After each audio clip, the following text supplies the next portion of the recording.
Welcome, ladies and gentlemen, to the Super Game Brothers podcast, a weekly video game and board game podcast where we as two brothers talk about the games that we're playing and just go through some other fun shenanigans as well. Video game news, board game news, random questions, listener questions. It's a blast. I'm joined every week by my younger brother, Devin. Devin, how are you on the eve of the birth of America? It's one of my favorite days. Is it? I look forward to this day. No, I think it's cool. I like the vibe of the 4th of July. But no, I'm doing well. I'm dealing with a little bit of sickness right now, as you can tell. But we're vibing. Yeah, I don't have a ton of plans for the 4th. I don't think. Do you? No, my wife's going to a very like 4th of July themed concert. They're having like fireworks and some jets fly by and people jump out of the airplanes and parachute down into the stadium, and then the Jonas Brothers run out and sing for 2 hours. She's gonna love it. Oh, heck yeah. We got some red, white, and blue star earrings that are like 5 inches long. Gonna be vibing. I'm gonna be at home with the kids, so I bought some very small little fireworks that we're going to light off. And they'll think they're cool. They're like the $10 pack from Walmart. So it's not going to be very good fireworks, but remember those little flower? I think they were called flowers. You'd light them and they just spin. Zee. Those are cool. I hope there's a few of those in there. I really have no idea. But that's funny. I actually don't know if I've ever bought fireworks. Really? I don't know. I probably have. I don't know. Maybe. I don't buy them often as an adult. Seems like, when you need to buy groceries and pay rent and things like that, there are more important things to spend your money on than explosions of fire. But as a teenager, we would go up to Grandma and Grandpa's house in Idaho pretty often around the 4th of July. And there were always like fireworks stands, and the fireworks were so cheap. I remember going with like $5 or $10 and getting so much stuff. Nowadays, it's just ridiculous. It's so expensive. And then we'd be very irresponsible and like duct tape like pennies onto the bottom of the flowers. And so instead of spinning, they like explode, and the penny probably shot like through someone's window or something. Yeah, don't be dumb out there, kids. But yeah, I don't buy them very often. But my kids are a little jealous that they're not going to the Jonas Brothers concert with their mother, so I needed to at least get some snakes, some of the little poppets, some sparklers, and a few fountains. So that's what we got. I have a slight fear of fireworks, as you know, an irrational fear, because I know they can't hurt me, ever, but my body tells me to be scared of them every time they explode. I've self-diagnosed that I have what's called phonophobia. It's the anticipation of loud noises. I have the same type of fear with like thunderstorms, actually. I don't like seeing lightning close by and then not knowing how loud the earth is going to scream at me after. Yeah. Like, go ahead. I'm curious if it's the noise itself or just the unknown of when the noise is going to happen. Yeah, I mean, you make a good point, because I love surround sound, as you know. I've spent a lot of money on speakers and bass subs and whatever, and I love to watch movies in a loud fashion. But the screen shares the information of when things happen. That's true. But that still doesn't scare me. But no, that actually doesn't make sense, because the fireworks themselves show me when the sound's going to happen. But at the same time, they're far away. Yeah. There is a delay. I don't know. It's embarrassing. Makes me feel like I'm not a man. I put my headphones in, my AirPods, and I turn the sound canceling on so I can tolerate them. Yeah, smart. Anyways. Everybody's got weird fears. Everybody's body's built different. Their brains are scared of different things. I have like crazy, what's that? Fear of weird holes? Tryptophobia? I think Oh yeah, trypophobia. some of those photos are Whew. disturbing. Like holes where holes shouldn't be. Yeah, don't like that. Like makes my body tingle. Oh Feels yeah, weird I when know you say that exactly sentence. what you mean. So yeah, everybody's got their weird things. I'm also like afraid of big open spaces, and not like in general. If it's like the ocean, and you're just like looking down in the water, and it's just dark, Cthulhu could be down there. You have no idea. Oh, he is down there. I ain't dealing with that. Yeah, I think he's There, down there as well.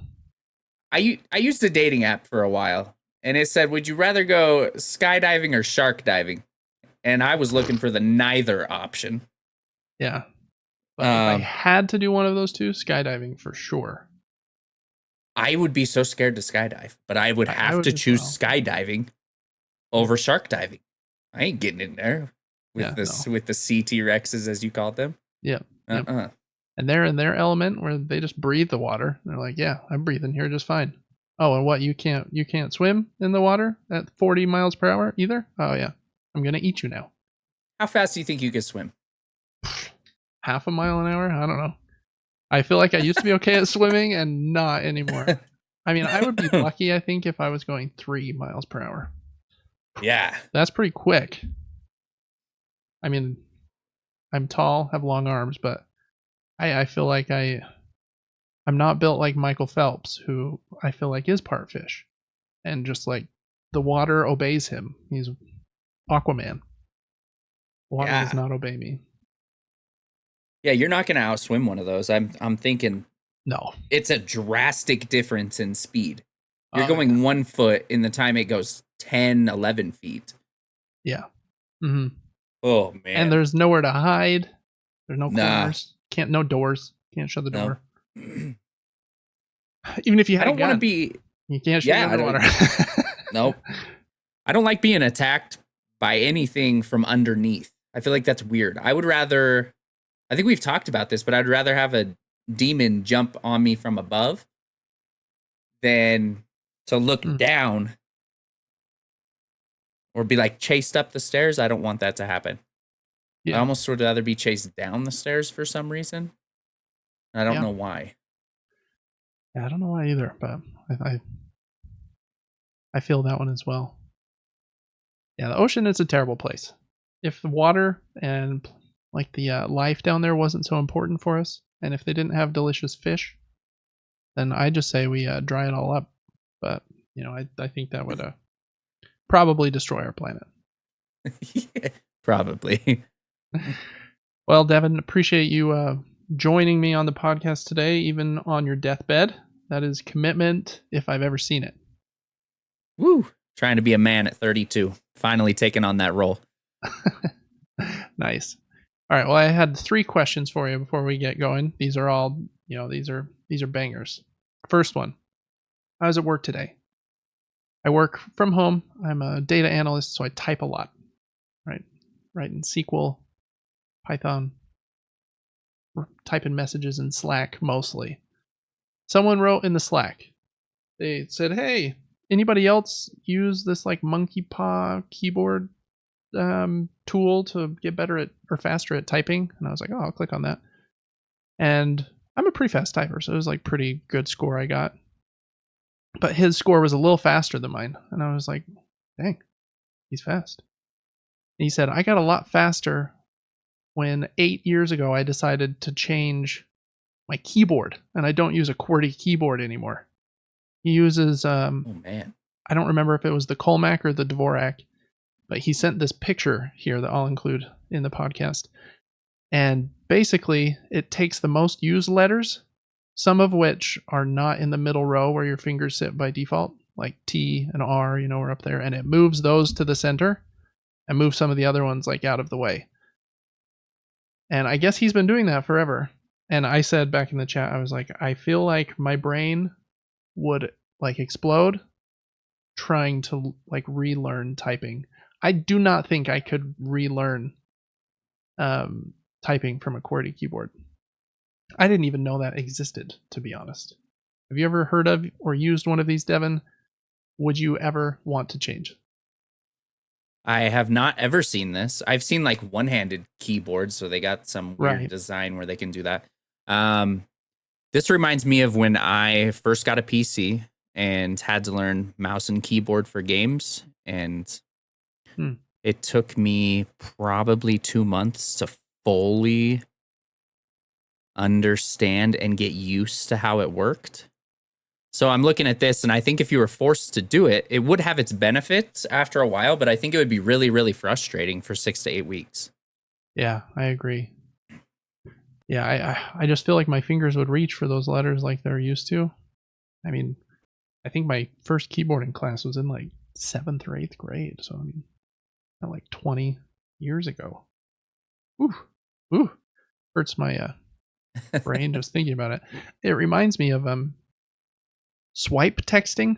Have you ever tried that where you just like drag your finger along the line and the phone tries to detect what it thinks you swiped across as opposed to pressing each button?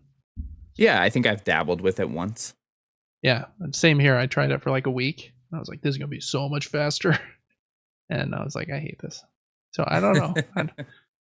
I feel like there are some things that just have been set in motion and they just need to stay how they were, unfortunately, until I guess my generation dies. Then other people can type with their brain implants. Also reminds me of like if you're playing a video game and for some reason, Zelda, looking at you, X is not the jump button. Like, what are you doing? What are we doing? When triangle's the jump button, when it should be swap weapon? Nah. Like, some of these things are just kind of, I don't know, they're gospel. Like, thou shalt not steal. Thou shalt jump with X. That is, I think that's the 11th commandment, if I remember correctly. Moses wrote it on the tablet. So yeah, I don't know why sometimes we think we got to be too fancy. Oh, well, yeah, this will make a lot more sense. We make jump triangle, so you have to reach all the way over. Ugh. The one that gets me is thou shalt not invert analog sticks unless playing a flying game. Then it kind of makes sense. Yeah, because you like picture in your head holding the joystick thingy. Yeah. There are some people that are really diehard, like inversion. They say that like how they like picture it in their brains as if you stuck a stick in the back of somebody's head. So then similar to the plain joystick, you would push the stick down in order for his head to move up. So it's just kind of like where your brain intuitively pictures like the point of view from. Am I controlling like the back of this person's head? And so I should like direct it that way. But I've always just like thought of it as the eyes, and I would look up and down, In that scenario, though, that would make left right and right left. That is true, which also do people do that as well? Why? There might be some, but I don't think so. I think even the people that make that argument of the stick in the back of the head don't invert left and right. Okay. So their argument just fell apart pretty quick. So I don't know. Yeah, very strange. Let's stay with the QWERTY. Let's do away with the swipe text. And yeah, I'm all for not inverting my games. Please write in. Let me know if you use a Dvorak or Colmac keyboard. Or maybe you use something even fancier than that. Who knows? All right, couple other things. One other work thing, Devin. This week, I had a couple meetings with my boss. And at one of them, I asked him for a raise. So that was a fun experience. Wow. It went really well. My boss is really cool. He's a friend of mine I've known for a long time. I lived in another country with him for a few weeks. So it went about as well as it could. How much do you love prepping for and going into a conversation asking somebody for a raise? Did you have that a lot when you worked at I forget the name of the place where you sold fitness equipment? No, but we also kind of knew that we couldn't really get a raise. It was based on performance, a lot of commission-based things. If we sold enough, you get a higher commission percentage, that type of thing. I actually don't know that I've ever asked a boss for a raise, but if I had to, I would be much better at it now than in the past. I was too shy and timid, I guess would be the word. But I don't think it would bother me too bad nowadays. Yeah, I still wouldn't love it. Yeah, it's always a weird thing. I don't know why, but I think especially in America, like talking about your salary and money is like keep that on the down low. And I think corporations really love that. Like if our employees never talk to each other about how much money they make and they keep it on the down low, then Bob won't find out that we pay Jill $20,000 more than him. Anyway, so there's kind of a weird stigma around that in America, I think. But yeah, I do think it was really easy this week. Actually, I just thought about it. I was like, yeah, I need to do this, and it went pretty naturally. But I have had some jobs in the past where I was much more stressed about it, and I think it has a lot to do with the boss.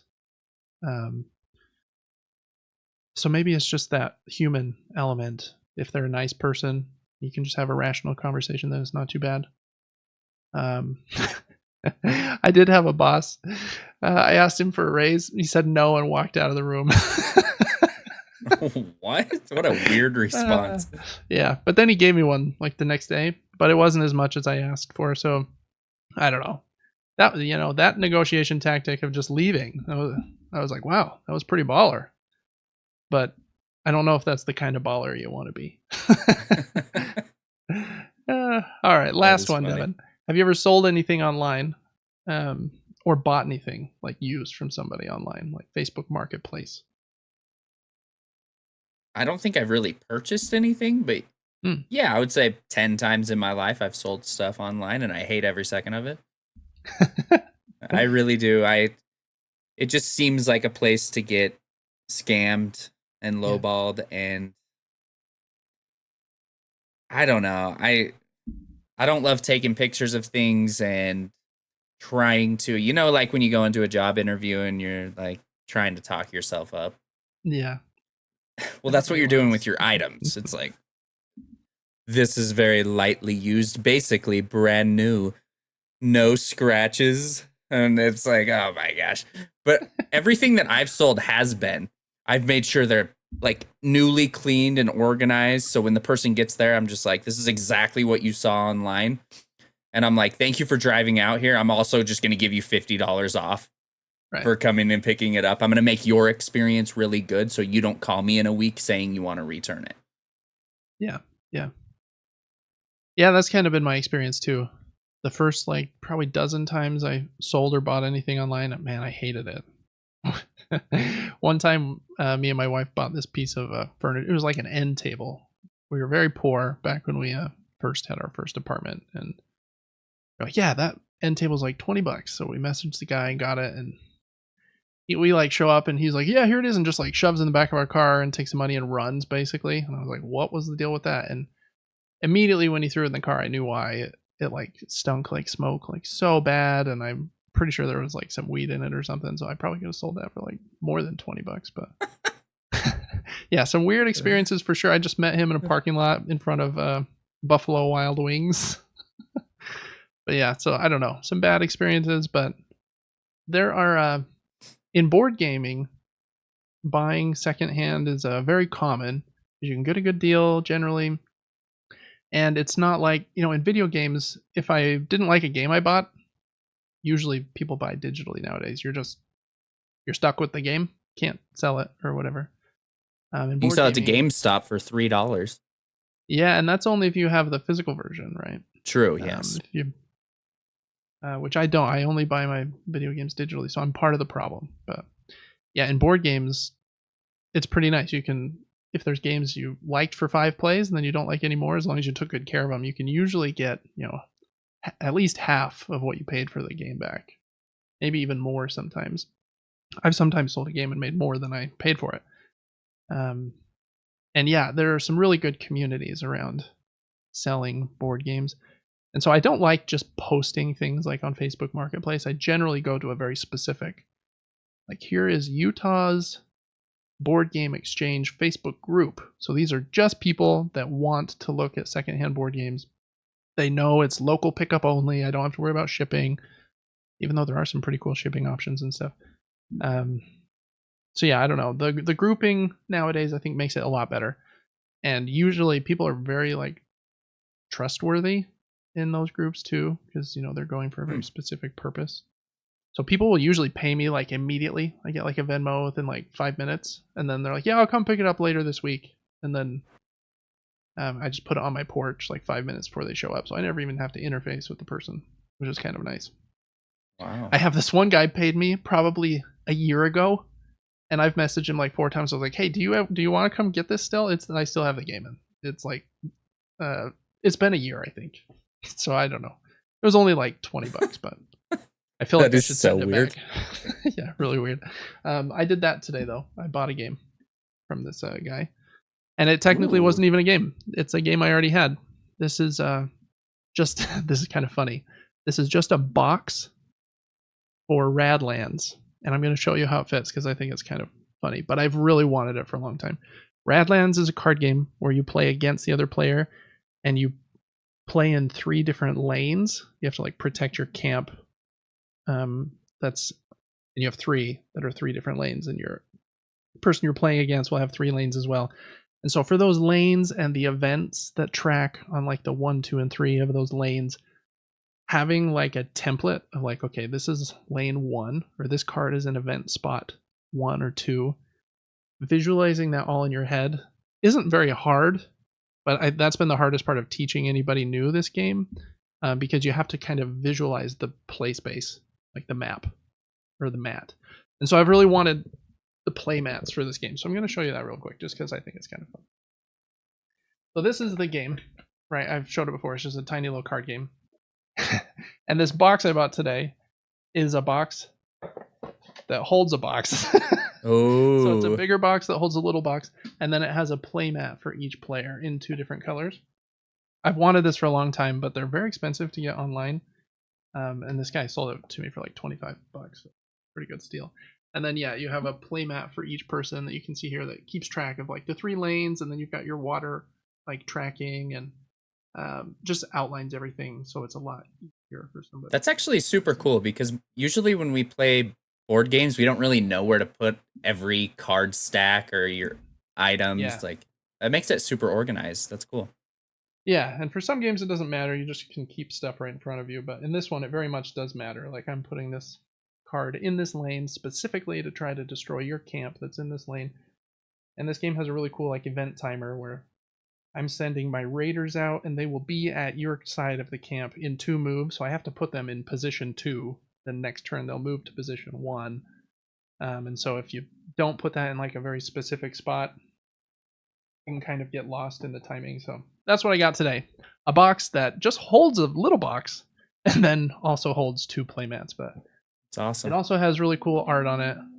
This is yeah, I'm very excited to have finally gotten this one. And hopefully I'll get the expansion, Cult of Chrome, that we talked about a few weeks ago soon too. Anyway, so I was out buying this from him, and I was like, man, buying stuff from people is weird. I did have to meet him at a public spot for this. Luckily, he was a nice guy, so it wasn't too bad. Yeah, Radlands, super, super great. All right, well, that's kind of the intro. Just wanted to throw 3 totally random questions at you, Devin. So there were those. This is a board game, like we just talked about Radlands, and a video game podcast. We talk about the games that we've been playing every week. We play a lot of games. Devin streams on Twitch and YouTube and TikTok every day, so he's always playing video games. I have a huge collection of board games. We get together and play board games pretty often. We play video games together pretty often. We have a combined playthrough of Spelunky that went up on our YouTube channel. It's just like a hour-and-a-half segment of Spelunky 2. It was for like 6 weeks, I think, an exclusive video on our Patreon, but it's now a free video on our YouTube channel. So that's a perk for joining us on Patreon, is you can see some of our content quite a bit earlier than everybody else. You also get our podcast early if you join us over there. That is patreon.com/supergamebrothers. So yeah, lots to talk about. This week there's not a ton of news, but there are some fun things that we will be talking about. I guess last kind of housekeeping thing, and then we'll get started. It's July now, July 3rd. So the June giveaway is officially done. The winner's name is Jules. I won't disclose any more information about said person, but Jules, I have sent you an email. Please reply to me. I'll send you another one, but just need to know if you want the board game. Orichalcum. It's a nice, fun, big board game. $40, $50, $60 game, depending on where you buy it. Or if you want a gift card. So anyways, I'll reach out to you again. And just a shout out, we've got, since it's July, we got another giveaway going on. This month, it's a board game bundle. And I'm going to show you what that entails right here. So this is 3 games and a cool little accessory. Because I love me some board game accessories, as I just showed a big box with 2 playmats in it. First game I really like, it's called, and as I pull this up, this is 2 kind of post-apocalyptic themed games that I've shown back to back. So maybe that's a thing I like. Dune, Mad Max, yeah, maybe that is a thing I like. This is Kiro, a very fun 2-player game where you are kind of controlling a clan of people trying to survive out in the wasteland, and you have this cool sand timer. The sand timer is inside a giant truck. Not like an actual truck, but you can see here it's a giant truck. And on your turn, you'll flip it up so the sand, which represents the gas in your truck, starts running, and then you have to roll dice really quick. And there's also like a main board. You're trying to get more people in your clan and attack the other clan and stuff. Very fun 2-player game. Really like it. Then 2 other games. Another 2-player game, District Noir. Excellent card game. Excellent. Really love it. And then a little roll and write game called Splitter. So that's 3 games in this bundle this month. And I've got an extra Pandasaurus, what are these called? Dice tray. So that you can use it for Kiro or any other game that has dice and you want to roll them in so they don't fly off the table. Roll a little quieter. And it's got that funny little Pandasaurus logo on it. Looks like a part panda, part dinosaur. Anyway, so that's the board game bundle. Or, again, if you don't want that or are out of the country, then we'll do the gift card thing again, too. So join the July giveaway, folks. Awesome. Yeah, I think that'll be a fun one. Speaking of Mad Max, I watched Furiosa. Ooh, how was it? Very unique. Extremely. I think, have you seen it? No, I've seen Fury Road. And okay. Furiosa reviewed super well. Oh my goodness, yes. That, I was a big fan. What's her name? Anya Taylor-Joy? I don't think that's... Yeah. Mm-hmm. Is that right? And Chris Hemsworth is in it too, right? Yes. Looks very different. Yeah. One of the most unique movies you'll watch.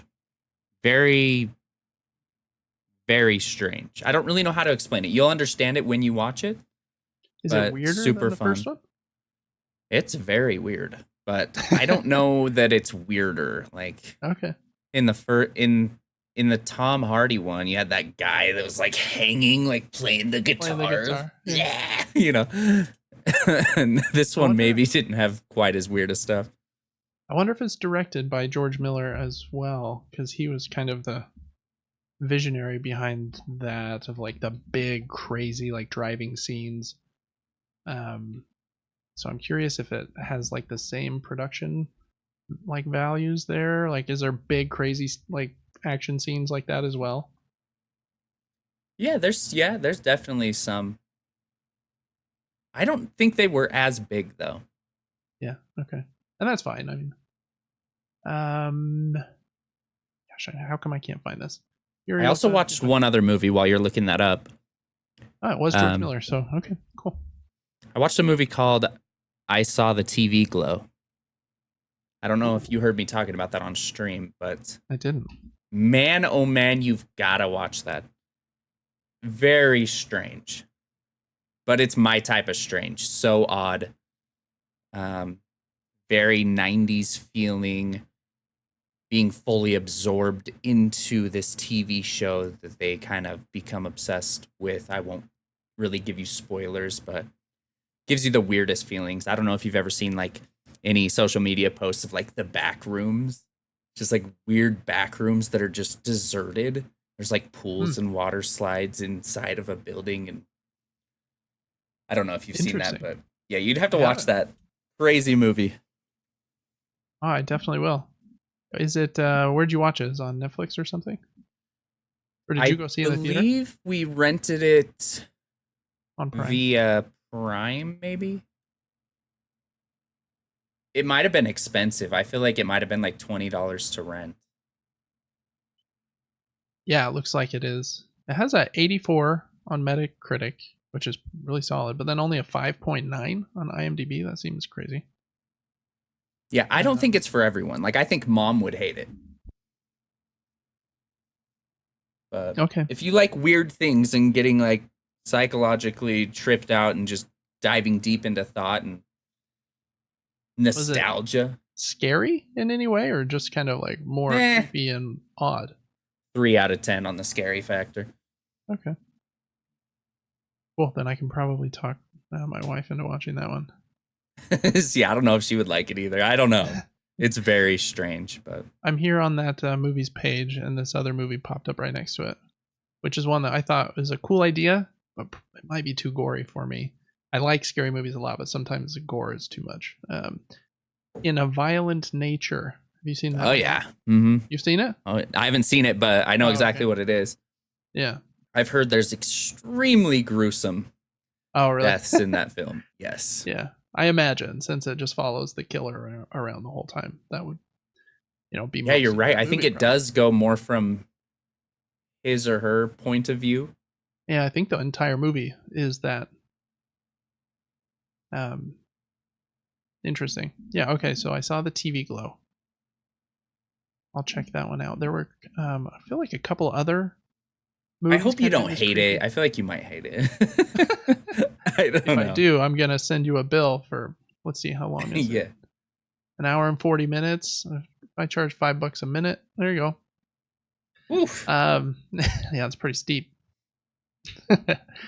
What were the other ones you recently talked about? Under the Silver Lake is one that you said I needed to watch. You liked that one a lot. Yeah, Brick. And Brick. Yeah, those were the two from last Those all fit the same vibe. I saw the TV Glow, Brick, and Under the Silver Lake are all very, very strange in their own way, and they're all amazing. Okay. Well, I love a good strange movie.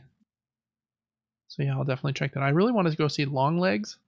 Oh my gosh, so do I. It comes out on the 12th, I think. Oh, is it that soon? Yeah. Mm-hmm. I think Nicolas Cage plays the killer in that movie. Really? I think that's what I read. Dude, I did a Shudder trial. I think we talked about this, but I did a Shudder trial for a while, and man, Nicolas Cage is in a lot of strange movies. He is. He's kind of gone a little eccentric, and I think it's gone really well for him, but I think there's one called Pig. Have you seen that one? Ooh. Like John Wick, kind of, except for instead of them killing John Wick's dog, they killed his pig, and so he like goes after him or something. I don't know. Interesting. Yeah, I want to see Longlegs. I love a good crime thriller, and that one looks maybe like it might be too much for my wife, but we'll see. I'll trick her. Yeah. It's a rom-com about this guy that has really long legs. Yeah. Yeah, cool. I also want to see A Quiet Place, even though it hasn't reviewed like super great, but I just like that series. Same. Cool. Fun stuff. I forgot even what we were talking about that got us to that point, but it doesn't matter. First up here in our podcast, we usually go over the news mini-nuke after we kind of get our feet wet and talk about random things for a minute. The news mini-nuke, we will go over some smaller announcements, games that are free this week in different subscriptions, and then any new games that came out this last week. So we've got a few things there. First up, I just wanted to give a shout out to the summer Steam sale. And so since that's going on, a lot of other stores like Fanatical and GOG, I don't know if they call it GOG or GOG, but Good Old Games, however that's abbreviated, I think also has like a summer sale going on. The Epic Store might as well. I bought a bunch of games, and you're like, well, if that game's 99 cents, I mean, yeah, I'll buy it. Yeah, they get me with the deals. But check out the Steam summer sale if you play on PC. Lots of fun indie games as well. First up here in the news mini-nuke, just a small thing on Board Game Arena. If you play board games online, Board Game Arena is, in my opinion, the best site to do that on. You don't have to worry about rules or anything.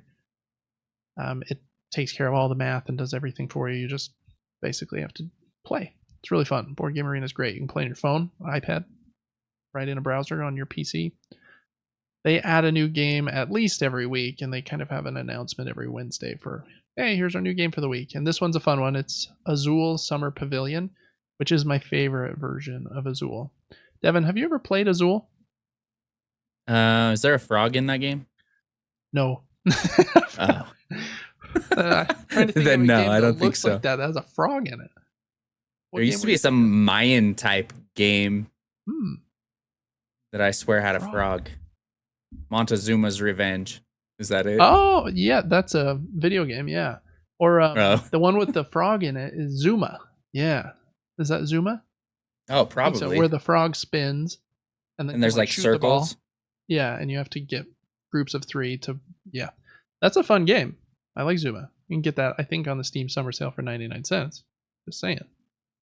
Azul, very, very popular board game and kind of like the entry level game, kind of complexity level. And it was so popular, it kind of put the company that's made, I think it's Next Move Games maybe, on the map. And they've made, I think, 3 or 4 other versions of Azul. So Azul sells like crazy, really popular game. This one is a bit more complex than the original. You have a bit more flexibility in where you can put the cool tiles on the board, and it's a good time. So if you like Azul and haven't played Summer Pavilion yet, try that out on Board Game Arena because it's available there now. And then last little mini announcement for this week. We just talked about A Quiet Place, and I think just last week or the week before, there was the Quiet Place game was shown at the Summer Game Fest. But they just had a new story trailer drop. Doesn't really show much gameplay. There's one point in the trailer where a gun reticle shows up. I'm like, oh, is this gameplay for half a second? But then it like goes away. I was like, oh, I guess not. So I don't even know why they showed that, but it did look creepy. Like holding the shotgun, about to shoot the monster. In the game, you play as a college student named, the name is off my screen here, Alex, who is trying to survive with her boyfriend Martin. And I think it like briefly shows day 1 when like the aliens come down from the asteroids or whatever the heck they come out of. And then it fast forwards to day 105. So it seems like you'll be playing a bit into the kind of the lore of that world.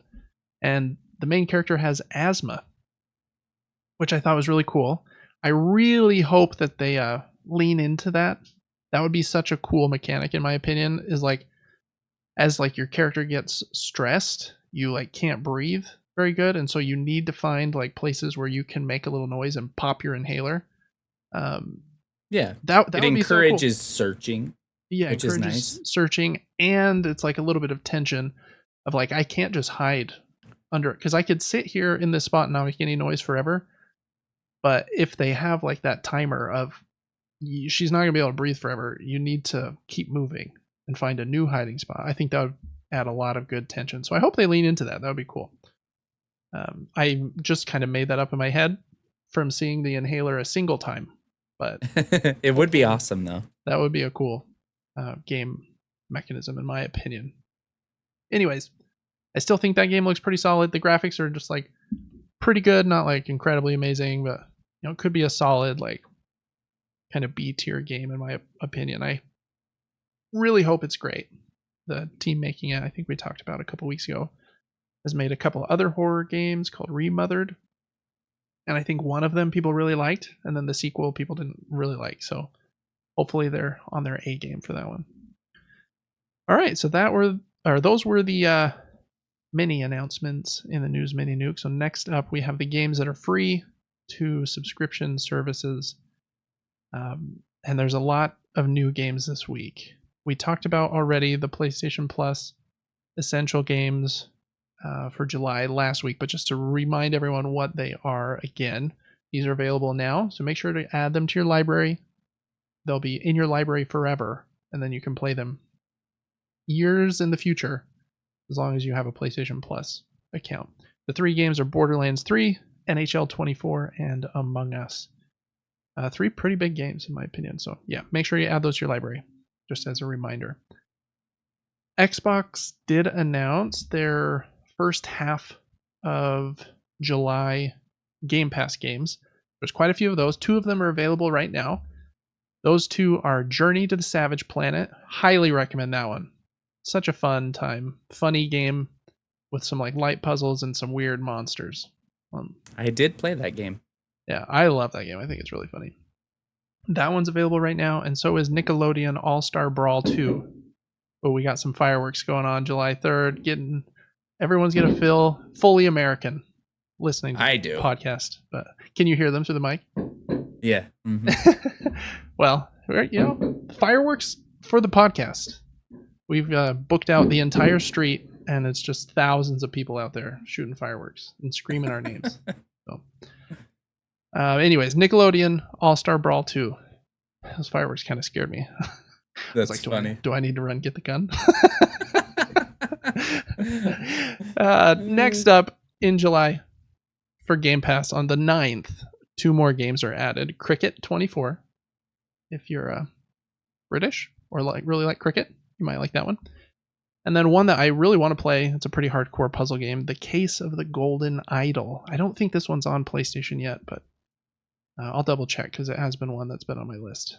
Pretty tough puzzle game. Then on July 11th, 2 more. Neon White, which was very popular last year. I really want to play that one as well. I think most people have said it's best on mouse and keyboard. But I don't play first-person games on mouse and keyboard, so I'll be totally fine playing that on console. I just, need to wait for that to go on sale or on PlayStation or something. But want to try Neon White. It's supposed to be great. And then Tachia, which I have played a little bit of because it was free on PlayStation last year. Pretty fun game. So those are on July 11th. Then on July 16th, there's 2 more games. One is called Flock, and one is called Magical Delicacy. I don't know really anything about either of those, but from the picture there, Devin, Flock looks like a flock of birds. A bird on the screen. Cool, yeah, it kind of does. At least. And Magical Delicacy, I don't know, looks like it might be some like Japanese cooking game with magic or something. I don't know, just based on that one image there. No idea. And then last up, just wanted to give a shout out. This one was not in that same update, but they have previously announced, I think last month, that on the 18th, another game that is going to be available on Game Pass, and that is Dungeons of Hinterberg. Very cool looking game. I think it's kind of a hack and slash game where you're running around with this big sword, and I think it's single player only. I was a little surprised kind of perusing the Steam store, but that's what it said there. But it looks awesome. Yeah, the art style is very cool. Kind of, it's not cel shaded, but kind of has that similar kind of vibe with some really colorful art and just fireworks like crazy. So there you go, Dungeons of Hinterberg. You got the firework entrance. So, anyways, that one's on the 18th. So definitely check that one out. And then last up in Game Pass, there is a rumor that a few Activision Blizzard games are coming to Game Pass shortly. Microsoft bought Activision Blizzard, I don't even know, 6 months, a year ago. And so a lot of those games are going to start coming over. Call of Duty is launching into Game Pass for free, and so the 3 games that the leaker said are coming to Game Pass are, well, let me just read his quote. He says, quote, "The name is Crash Insane Trilogy, and it will land on Game Pass sometime in August. I do not know if it can be played through xCloud. Logically, I'm also looking forward to the arrival of Tony Hawk 1 and 2 and Spyro Reignited Trilogy, which I know are coming very soon. Fantastic games. But I cannot guarantee their arrival to the service in that same month." End quote. That was from a leaker named EXTAS1S. Ecstasis? I don't know. Supposedly he's a pretty reliable leaker. Love Crash Bandicoot. That Insane Trilogy is amazing. I destroyed the crap out of that game when it first came out. I didn't quite get the platinum. I think there are 3 platinums. Really? Because it's all 3 games. But man, so fun. Have you replayed those? No, but I would love to. Oh, that might be a fun thing to do on stream. They're very difficult, but very fun, especially with like the new pretty graphics. They look really good. Yeah. Yeah, really fun. And same with the Spyro trilogy. Those are much easier to platinum. But yeah, very fun, especially when they look all pretty, but they play how you remember. And so it kind of looks how you remember, because as a kid, you're like, this is the greatest thing ever. And then you're playing it now with like pretty 4K graphics. And you're like, oh, this is still the greatest thing ever. Very fun. I haven't played the Tony Hawk 1 and 2 remake, but I think that was pretty well liked as well. So look out for those in August and onward. Lots of fun stuff there in Game Pass. I'm a little jealous. Yeah, I mean, some of those games I already have, but I really want to try Dungeons of Hinterberg, and Flock looked pretty cool. Yeah, some cool stuff. All right, Nintendo also announced like a little update for tomorrow, July 4th, to their subscription service. And these are, I think, 7 new games coming to the NES section. They break their like subscription into different sections. So there are different apps on the Switch. You have the NES app and the Super NES app and the N64 app and the Game Boy Advance app and the game. It's a little confusing, but for the NES games app, Cobra Triangle, Solar Jetman, The Mystery of Atlantis, Mach Rider, Golf, Donkey Kong Jr. Math, and Urban Champion are the 7 games. Golf was a very nostalgic game for me. Our great grandma had Golf on the NES. So whenever we were up there, we would always try and play it. Very difficult, but kind of has the Hot Shots golf vibes, where you start the meter and then have to press at the end and press it back at the beginning to try and get a perfect shot. And I think it's technically supposed to be Mario that you're golfing as, but it looks like if Mario, I don't know, was somebody else, like he's a financial advisor instead of a plumber. I don't know. But I think it is Mario. And Donkey Kong Jr. Math is probably fun. I really like the Donkey Kong arcade games, but I haven't played this math one. So I don't know. It looks like you have to solve math problems there by crawling around. Anyways, check out those 7 new games on the NES app on the Switch if you have Nintendo Switch Online. Next up, in the weekly free game for the Epic Game Store, this week it is a game called The Falconeer, which, to be honest, I don't think I had ever heard of. And I was like, oh, this is probably a game where you like take care of your pet falcon, and I don't know, maybe you craft or like make food for it or whatever. But it kind of looks like a shooter where instead of an airplane and you're like shooting in 3D, your falcon acts as an airplane. It has like a aimer. That's not the right word. Like a cursor out in front of the falcon, and so you're just like shooting like a World War II airplane, flying around as this falcon. It actually looks kind of fun. I like a good airplane game if the movement is like really solid. Obviously this isn't an airplane game, but the gameplay at least looks very similar to some of those like arcadey airplane shooter games. So make sure to add that one to your library as well on the Epic Store. That one's totally for free. You don't have to have any subscription of any kind to add that to your library. All right, and then last up, Prime Gaming. They have their games that we already talked about for July, and then they announced that they're giving away 15 more in preparation for Prime Day, which I think is like the 17th of the month or something. I mean, there are so many free games nowadays. You almost don't even have to buy anything, and you could like play games like all the time. You just have to be patient and not want to play the most recent thing, which I am very much not patient, but I do like free stuff as well. Okay, there are, did I say 15? I think there are 15 games in this section. The 4 of them are available. Nope, not 4. There are 11 of them are already available, and 4 more will be available on July 11th. The 11 that are available right now are, some of these I don't know what they are, so I'm just going to read their names.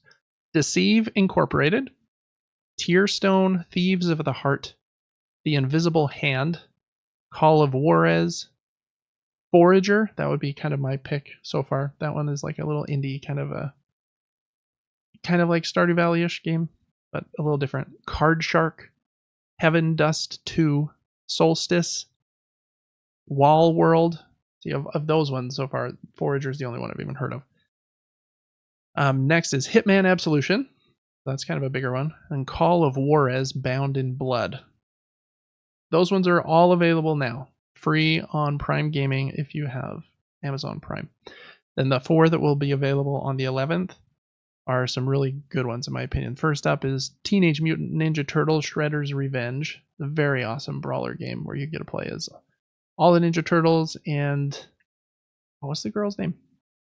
Gosh dang it, I like Ninja Turtles and her name has escaped me. You can also Rachel. play as... Is it Rachel?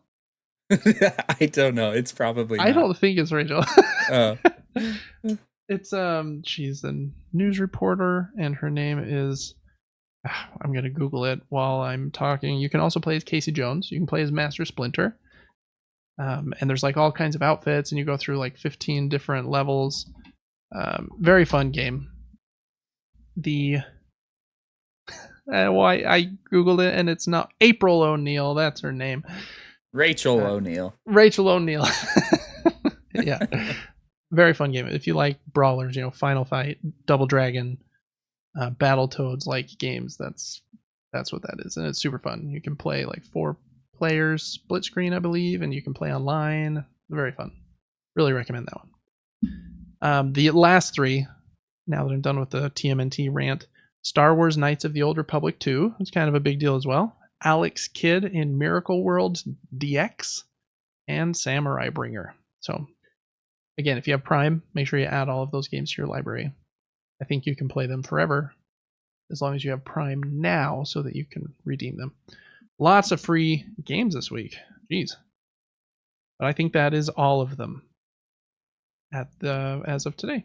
So we'll see what the second half of the month for Game Pass looks like. I'm guessing this next week Sony will also announce the games coming to the extra and premium tiers. So I feel like every week there's just like a ton of those to mention, but there they are. They've been mentioned. And then for new games this week, there's only one we're going to talk about today, and that was the first Descendant. This is a free-to-play first-person shooter, very much with like a Japanese kind of art style and vibe.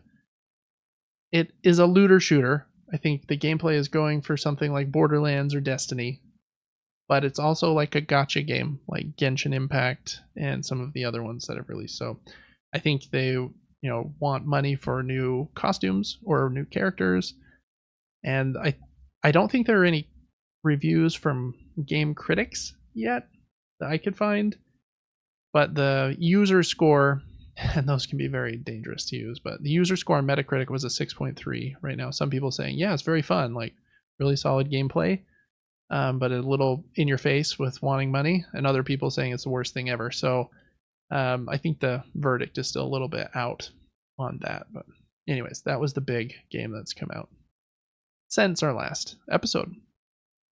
All right, Devin, any of those games we just mentioned kind of the pick of the week for you? I make you do a pick of the week in like every section, so just no planning, or no warning at all. I just kind of throw it on you. I'm going to say A Quiet Place for me. If it's good, maybe it could be like as fun as like Alien Isolation. Yeah. And kind of freak me out. I think it'd be a fun one to stream. Yeah, I agree. I hope it's unique because I feel like there's so many cool things that could be done in that world where it's all about sound and the character has asthma. Like, okay, really lean into that. This could be like a cool game, even if the like gameplay isn't perfect and the production values aren't as high as they could be. As long as they like really lean into something unique, I think they could stand out. That's kind of what Helldivers did. Like Helldivers graphics aren't the best in the world, and the gameplay and like story or anything aren't that crazy, but it's just so fun because they're like, yeah, we're just gonna make this like zany and you accidentally kill your friends, and so they just leaned into like the unique part of their game. So I hope they do that too. Anyways, I stole your pick of the week, but I think that's a good one. Other than that, some other ones, get Golf on the Nintendo NES app, and TMNT Shredder's Revenge on Prime on the 11th. All right, next up for the games we have been playing recently. Devin, let's start with you. And I think, again, it's probably just going to be a single game, but I'm really excited to hear kind of the what might be kind of the closing of your thoughts on this one. So take it away. I have been playing none other than Elden Ring's DLC, Shadow of the Erd Tree. Oh, and I skipped, sorry, a few of the. I totally broke your order. My bad. So if you jump forward like 4 links, I think it will be showing. It'll show your stream in the background while you're talking about it. Oh, cool. Anyways, not to interrupt you. Yep. Continue. Yeah, I've been playing the DLC for Elden Ring. It is truly a masterpiece. If I were to rate it on a scale of 1 to 10, I'd probably give it a 9.9. Wow. I've got a couple. No, I've probably got 1 or 2 complaints with the game. And that's just in specific boss fights.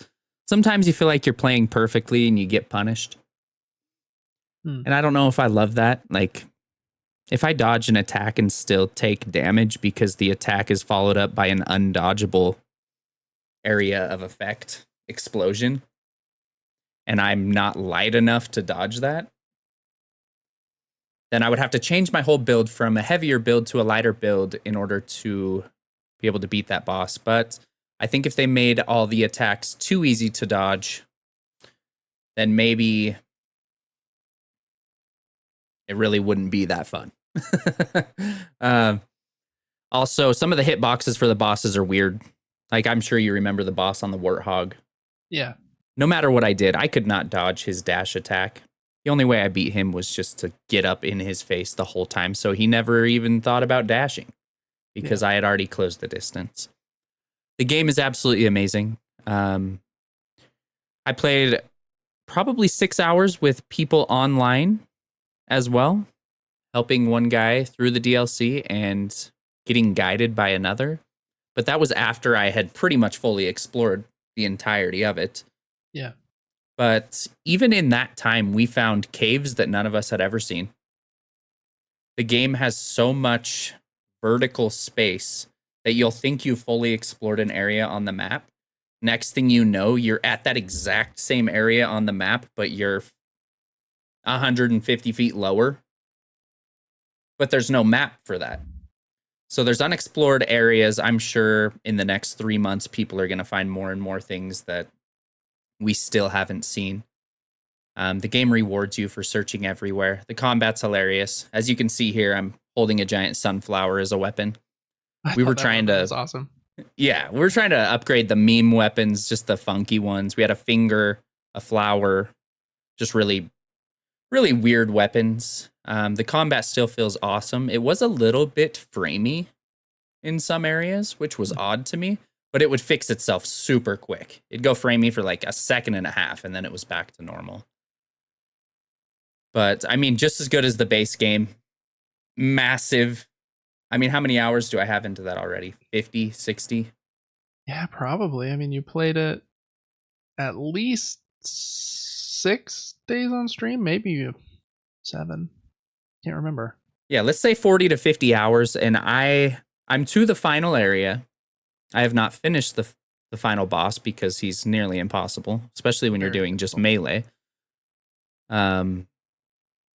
But what we've done is there's something called Skadu tree fragments, and apparently you can get that up to level 20, and it's basically a DLC boost for your defense and offense. And ours is at a 17 right now, so we're missing about 6 of them. So there are areas on the map based on those numbers that I haven't seen yet. So I might go and find those, but I would say we're about 95% of the way through the DLC. We've seen just about everything. I'm gonna be pretty sad when it's over. Are those fragments generally very well hidden, or are they kind of like out in a easy to see place as long as you've been to that area? Pretty easy to see. I think there's just going to be an area or two on the map that I didn't fully explore. A cave or a room or something. Exactly, or just up on a cliff edge that I didn't think to go up on. Yeah. I think I would maybe need to use a map online that someone's created, honestly, at this point, or I'll just be running in circles. but well worth the $40 to get as many hours in a game yeah, as dollars you spent on the game is pretty amazing. You know what I mean? yeah, for sure. I think they totally could have like even called this like maybe not Elden Ring 2, but they could have sold it as like Shadow of the Erdtree, $70. It's like Elden Ring 1.5 before Elden Ring 2 comes out. I think they totally could have done that. So I think it was pretty cool that they said, yeah, we'll keep it at $40. And they even made it pretty hardcore because you can't even play it unless you beat one of the last bosses in the main game. And yeah, like you've got to get hours. you got to get a decent amount into the main game to even find this DLC. And I think the boss you have to kill to even open this DLC is maybe an optional boss. I might be mistaken on that, but some people probably have never even seen that boss. Yeah. It's wild. Absolutely amazing. Highly recommended. Think it was a fitting send-off to Elden Ring. They said this will be their only expansion. We'll see if they keep their word. I'm guessing they will, and they're just working on something else in the background too. Yeah, do we know what they're working on? No, I don't think they've said. Okay. My guess is I think for sure they're going to do an Elden Ring 2. I think that just because of how well this one has sold, I think they'd be kind of dumb not to. I think it's sold probably more than all the rest of their games combined. Maybe not, but it sold a ginormous. I think it sold like 25 or 30 million copies, which is a monster game. So that would be my guess. But yeah, did you think it was a fitting send off? How did the bosses compare to the bosses in the base game? What was your favorite boss? I feel like I had one more question, but I think I maybe lost it in my train of thought there. But those were my two questions. I would say it's fitting, but I also think the amount of hype that this DLC got is really going to tempt them to make another. I think it's reviewed so well. A ton of massive streamers have just been like, this is one of the greatest, beautiful masterpieces of all time. Yeah. Makes me wonder how long it took them to make just this portion. Right. Because you have to think of like the trade-off. Okay, maybe it took 2 years. That might be optimistic, but what Elden Ring came out about 2 years ago, right? 2022, I think. Yes. So if it did take 2 years, yeah, do they just do another kind of expansion about this size for $40 for 2 more years, or do they say, okay, we've been working on the sequel in the background with another portion of the team. Now let's just put everybody on that team and finish that up. That's a tricky one. I don't know. Yeah, I don't know either. What I think they should work on is, this is just my opinion, but Bloodborne 2 in an open world as big as Elden Ring. Yeah, that'd be really cool. The aesthetic would just be better to me. I think it'd be too scary, maybe for some people. Yeah, a little darker for sure. A little darker. But that's what I would want to see. I think the aesthetic of Elden Ring's cool. It kind of does tap into the weirdness of Bloodborne a bit, especially in the DLC. It brought back Orphan of Kos type bosses and the strange alien type enemies you would see in Bloodborne. I hope they tap into that a little more because that's the stuff I like to see.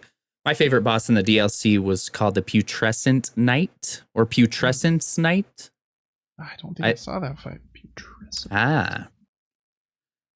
So I actually favorite the fact that he was so closely related to the Orphan of Kos and okay. Yeah, the aesthetic. On, like, the white horse. Oh yeah. It was just like one of the bosses that didn't make sense in this world. In order to get to that boss, you had to just fall like 800 feet and you landed in this purple swamp and he just rode out on his ghost horse. I don't know if you saw the weapon I was using. It was like a curved blade with a bunch of skulls in it. Yeah, it kind of looked like a potato bug.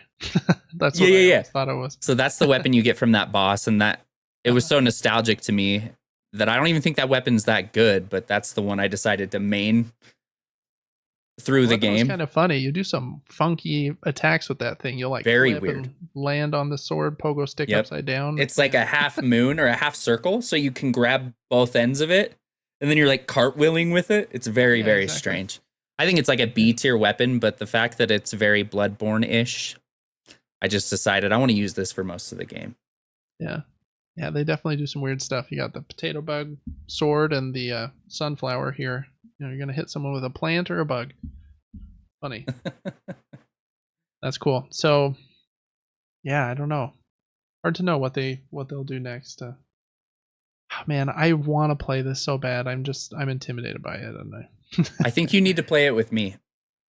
Yeah, that would probably be fun. That would be, because then we could also turn it into content for the channel. I think that's something that I'm like is turning me off from playing the game too. Is I know it's so big. It's like, man, do I have time to play 100 more hours of this game? I don't know. But yes, if it was going to be like, yeah, it could be a couple episodes of Advance or Patreon exclusive episodes or something, or it could be a new series on our YouTube channel that might help bring us some people. Then it would totally be fun and worth it. So yeah, maybe we should just do that. That'd be cool. I had a question. So you've been trying to do all the main bosses kind of melee only without summons, right? I think we asked a question similar to this last week, but I've got a kind of a follow-up. What's your opinion on summons now that you're through kind of the majority of this DLC, which I think a lot of people have said is very difficult and might even encourage you to use summons because of like the big AoE attacks and like how difficult the bosses are? Yeah, we talked about this on stream a little bit. My opinion on summons is if you want to use them, more power to you. I think what's beautiful about Elden Ring is it introduces not such hardcore gamers to the franchise. Yeah. And if you want to just see the story, see the lore, explore everything, but not have to spend 10 hours on one boss, you can. I think it's less impressive if you're trying to tell your friends, I beat this boss, and they're like, how did you beat that boss? And you're like, well, I used magic and summons and stood in the corner, you know? But yeah. Who cares, right? Like, who cares if you beat it in an impressive way? Like, yeah. That's not the first thing I'm telling a date, you know? Like, hey, I beat the freaking final boss of Elden Ring with just melee. You know what I'm saying? Like who cares? Yeah, I don't know. But no, I think it's a cool thing to introduce to the game because it makes it tolerable for those that don't want to grind and just be stuck. Because there's other Souls games like Sekiro. I got very stuck in areas and I haven't gone back and actually finished the game yet. Yeah, that one doesn't really have like a summon or anything. It's get good or you're not getting anywhere. Yes, and there's a beautiful factor to that. But I think games should be for everyone. So. Yeah, I agree. I think that's a good perspective. I wanted to just mention this quote. So this last week, the director of Elden Ring, who I think has basically directed every other Souls game, I think he's maybe even the president of From Souls. His last name is Miyazaki. I don't know his first name, but I only remember his last name because it's the same last name as the kind of genius from Studio Ghibli, Miyazaki, who did all those wonderful shows. Anyways, so he's kind of like a legend at this point now, right? After making so many like amazing games that everyone loves. And some people were asking him about difficulty in the games and stuff and how he plays and if he uses summons and that kind of thing. And I thought his quote was kind of interesting. It's very similar to what you said, actually. He said, quote, "I want to preface this by saying I absolutely suck at video games. So my approach or playstyle was to use everything I have at my disposal, all the assistance, every scrap of aid that the game offers, and also all the knowledge that I have as the architect of the game. The freedom and open world nature of Elden Ring perhaps lowered the barrier to entry, and I might be the one who's benefiting the most from that as a player more than anyone else." End quote. So I thought that was pretty cool. It seems like that is their initiative as well. It's still going to be brutally hard, but we're going to put some things in the game for people that just want to finish it, to make it maybe a little easier for them. But if you want to be Mr. Hardcore, you can still do that. So yeah, I think that's cool. Yeah, there's so many levels to making your gameplay more impressive. Like if I lighten my armor so I don't have as much defense, and I'm focused more on learning a move set and dodging perfectly. If I take off all of my armor and do it with 0 armor, no leveling up. There's so many steps to this, so you can play it in any way that you want. Yeah, I've also seen some people like streaming it with weird controllers, like playing the whole thing with a Dance Dance Revolution pad. which is insane. Yeah, people are crazy, but it is cool that. And I wonder how many more people have bought this game since this expansion. I feel like it's been a big lift for the game too. So yeah, Elden Ring, man, it might be a thing for a long time. While we're talking about that, I'm just going to skip forward to a news item that would have been in our movie and show news segment, but the creator of Game of Thrones, George R.R. Martin, he and I don't even know if I had an image for this one, Devin, so I don't know if you even need to pull it up, but he said on his blog something that has got people a little excited. He said, quote, or I guess the reason I'm bringing up his name, he also like wrote the lore for Elden Ring. So he worked together with From Software to like help them create this world, write the weird lore, which I don't really understand, but anyways, he said on his blog, "Oh, and about those rumors you may have heard about a feature film or television series based on Elden Ring, ... I have nothing to say, period. Not a word. Nope, not a thing. I know nothing. You never heard a peep from me. Mum, what rumor?" End of quote.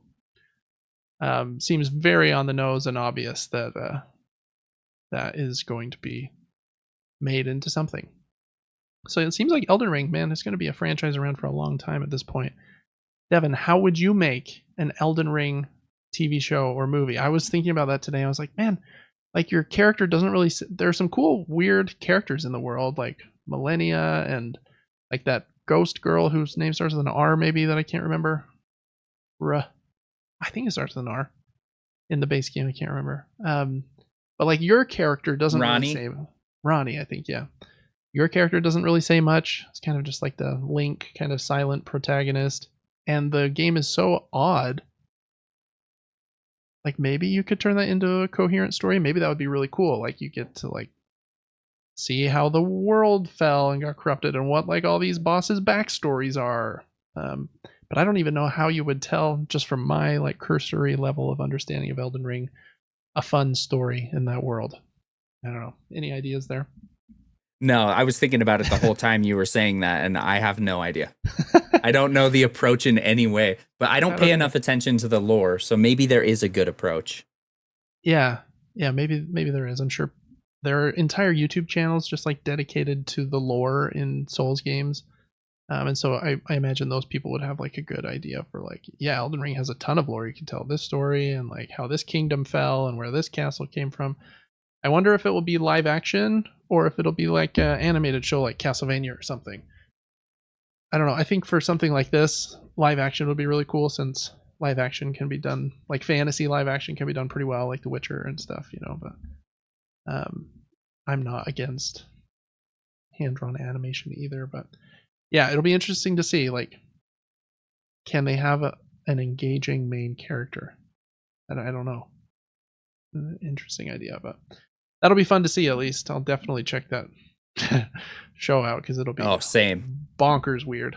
But I think it'd be the coolest thing. This is the only thing I'll say about it is if somehow they incorporate the idea of really difficult shortcut unlocks in the series, because you know how you do that in a game. If you search a little area, you find an elevator, you open a door you couldn't get through earlier, and all of a sudden you have a quick access point to a new area. I think that'd be funny. Yeah, that would be funny. They should at least have some little joke about it or something. If like an entire episode is them making this big long trek, and then in the next episode they find like a door back to where they started or something. Yeah. Yeah. Yeah, that would be really funny. Cool. Well, yeah, I'm excited to jump back into Elden Ring. I'll have to have you carry me through it though. My skill for these kind of games is I feel like waning with my old man age, but it's a fun game. I've really liked the portion of it I've played. Cool. Any thing else, Devin, you want to say about Elden Ring before I hop in and tell about what I've been playing? Just that I think it's worth the money. Yeah. It's fantastic. I think it's one of the greatest games ever made, easily. Yeah, and I would totally agree with that too, and especially on the value proposition. Like, this game is so freaking humongous. Like, I bet I played it for 90 hours, I think is what my time clock says. And I was talking to my friend that lives down the street about it just the other day, and I told him where I was. I think I just barely got to like the yellow-orange area in like the center of the map around the tree. And he was like, "Oh, so you've still got like a third of the game left." And I'm like, well, I guess that sounds like a lot. So yeah, the game is massive. It is so stinking big. Yeah, when they drew cool. out the map creating this game, it was not flat. It was like a braid of hair. Mm-hmm. Everything has so many levels. Every spot has so many levels. There's underground. I don't even know how to explain it without you playing it. You just have to experience it and you'll be like, holy cow.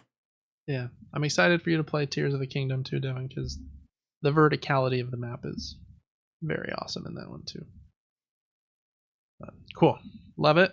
For me, I've been playing a lot of much smaller, simpler, more quaint games than that. First up, we talked about last week, and so I'll just do this portion right now. Video game crowdfunding corner, last call for Pipsqueak. That is this game here with this mouse. Its crowdfunding campaign ends on July 13th.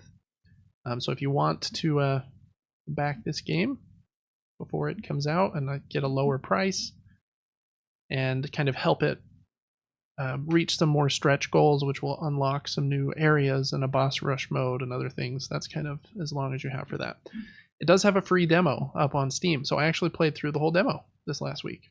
Ooh. It's a pretty short demo. It has like one area, one boss, and one like kind of secret platforming challenge area. Kind of like in Hollow Knight, there was like the White Castle Trials. I don't remember what the exact name, but you'd go in that section where it's like really difficult platforming for a few minutes. So it had like a sample of that, one boss, and yeah, it's really fun. It's a bit more minimalistic than like something like Hollow Knight. Like your character takes up a little more of the screen, and so I feel like each room that you're in is a little more simple than something like Hollow Knight. But it played very, very well. The controls are really responsive. I think the pixel art is so pretty. I'm very excited about this one. Yeah, I don't really have much more to say. The demo's good. If you're curious about it and want to think about backing it, then try out that demo. Totally free. Did it feel easy? Half an hour. The demo did, yeah, but yeah, I'm not sure. I'm not sure what level of difficulty they're going for. If they want it to be like as brutal as Hollow Knight can be. I'm in either way, so yeah, I might need to read a little more into the campaign and see kind of what they're going for there. Because it would be nice if there were at least a couple sections of the game that were like, okay, here's the hard 7 bosses or whatever. So, anyways, Pipsqueak, very cool game if you like Metroidvanias. Check that one out. Then last up for me, I played a couple more puzzle games as I continue being obsessed with them. I played Baba Is You some more. So I've played probably 4 hours of this game at this point. The first segment of my gameplay was one of our exclusive videos on Patreon for like 6 weeks. It's now out for free on YouTube. And I filmed the second video, which is about 2 hours more of me playing this game. And it is currently on Patreon. If you want to check that out, patreon.com/SuperGameBrothers. And man, this game, it's so cool and so impressive, but the difficulty ramp is brutal. This segment of the game absolutely crushed me. In fact, when I was editing it, I purposely took the last hour of the game that I played and put it in front of the first hour of the game, because the first hour I did not solve a single puzzle. I was in the same room trying to figure it out. Yeah, so I don't know. The game is awesome, and kind of the unique and flexibility and the unique ways that you can solve each puzzle, so impressive. Like I've did some like rooms where I'll turn myself into the win condition and somehow and just like totally win in some really weird way, or turn myself into a rock and turn myself into all the walls. You can really break the game in some crazy ways, but because you can do that, they also know, okay, now we're going to throw like the craziest rooms that you've ever seen. Good luck. And yeah, they're very hard. The cool thing about this game is it kind of, like we just talked about the Elden Ring difficulty approach, it also does that. It has like 5 or 6 different worlds on like this world map, kind of like a Super Mario Brothers 3 map, where you're seeing like each kind of world, and then you go in and each world has 12 levels or whatever. The first 6 levels, I think, are required to earn like a dandelion, or kind of to clear the world. But then there are usually 2 or 3 of what they call extras, and then like 5 or 6 more levels beyond that. So there's usually like 10 to 15 levels, but you only need to solve the first 6 or 7 to clear, in quotes, that world. And so the first 6 generally are like a pretty good ramping up point. Like, okay, it's introducing a new thing. Now I can teleport, which really threw me off in this this segment. And it's like slowly introduces that to you over the first couple, and then it gets harder in 3 and harder in 4 and harder in 5, and 6 is like really tough, and you figure it out and you're like, yes, that was awesome. Whew. And then you've cleared the world, but then you have 7 more, and so you're like, oh, I'm feeling brave. I'll try level number 7. And from 7 on, man, it's just like, okay, you're gonna get destroyed. Like you're this is probably the hardest puzzle game I've ever played in my life. Just wow, saying. I like puzzle games a lot, but I don't feel like I'm the smartest gamer in the world. And this one has so many variables. It feels like, and this is going to sound bad, but when I'm at work coding stuff, I'll generally be like, maybe this just makes it sound like I'm bad at my job too. There'll be a lot of times like some bit of code I can't figure out, and it's usually something dumb, like I have a comma in a spot I'm not supposed to. But I like look at it for like an hour, and I'm like, I do not know what I need to change here. And there are so many different variables you can change in Baba Is You. It kind of feels like that at times. Like, okay, I could turn Baba into Kiki, and I can turn Kiki into a wall, and I can make the walls melt and the rock hot, and the key can be open and the door can be shut, or I can make Kiki shut and the door hot. And so there's so much, it's a little bit of trial and error that way, but they make it really easy. You can just push a button to rewind. So if you try something, you can undo it in like half a second. The game's incredible, very impressive, but unless you're just going to do like the first 6 levels in each world, be prepared for like some of the trickiest puzzles you've ever played. And I think from a value perspective, that's really impressive. If you like hard puzzle games, man, there's a lot here. There are dozens and dozens of levels. And this one that I'm on here, Devin, that you're seeing, so there's like this lightning bolt, and I can make the bolt different things. So bolt is push right now, so I can push the bolt around. But I need the bolt to move by itself, so I have to change the bolt to move, but I have to make sure the bolt's in the right spot first with the right things in front of it, behind it, so that it will push the right stuff through these segments of wall that I can't go through because I'll die. Like, I can't go through Kiki, that little red character there, because Kiki's defeat, but the bolt can. So I need the bolt to move by itself and push some stuff while I maneuver myself. This level is very difficult. I got super close, but I didn't finish this one. This is I think the one that I spent 45 minutes on. Anyway, so if you want to see me struggle with this game, I did probably finish 25 levels after I really struggled at the beginning, but this game's really fun. Really like it. Just be prepared for the difficulty to ramp exponentially. So that's Baba Is You. Next up, I played another puzzle game. I played this one probably a decade ago. It's called Braid, by one of my very favorite puzzle game designers. This is a Jonathan Blow game. He made The Witness, which is another puzzle game I really love. And this game just got a remake in May. So it's the same game, but they HDified, 4K'd all of the art, and they also added like cool artistic flair. So like the art kind of moves as if it's being painted while you're playing. It's so pretty. And they added 40 levels. So it's not just remake. There's also a bunch of new stuff. I haven't gotten to the new stuff yet. I'm still struggling with the old stuff. This is also a very hard puzzle game in my opinion. The first like 10 or 20 levels are not too bad. And the difficulty scale in this level, or in this game, excuse me, is that in each level there are these puzzle pieces, and you need to gather them if you want to like fully complete the world. And then you put the puzzle pieces together as kind of like a mosaic or as a puzzle for like, which kind of defines the story of this guy and this girl that have split up. Anyways, some of the puzzle pieces are very easy to get, but some of them, man, are so hard. And I'm trying to get all the puzzles on every level, which is brutal. This game's all about fast forwarding and rewind. Well, not even fast forwarding, just rewinding time.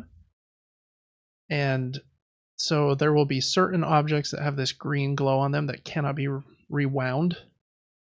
And so you'll be like rewinding time, but that green object doesn't rewind. And so you're like timing things correctly to rewind and stuff. It's very impressive and a very cool puzzle game.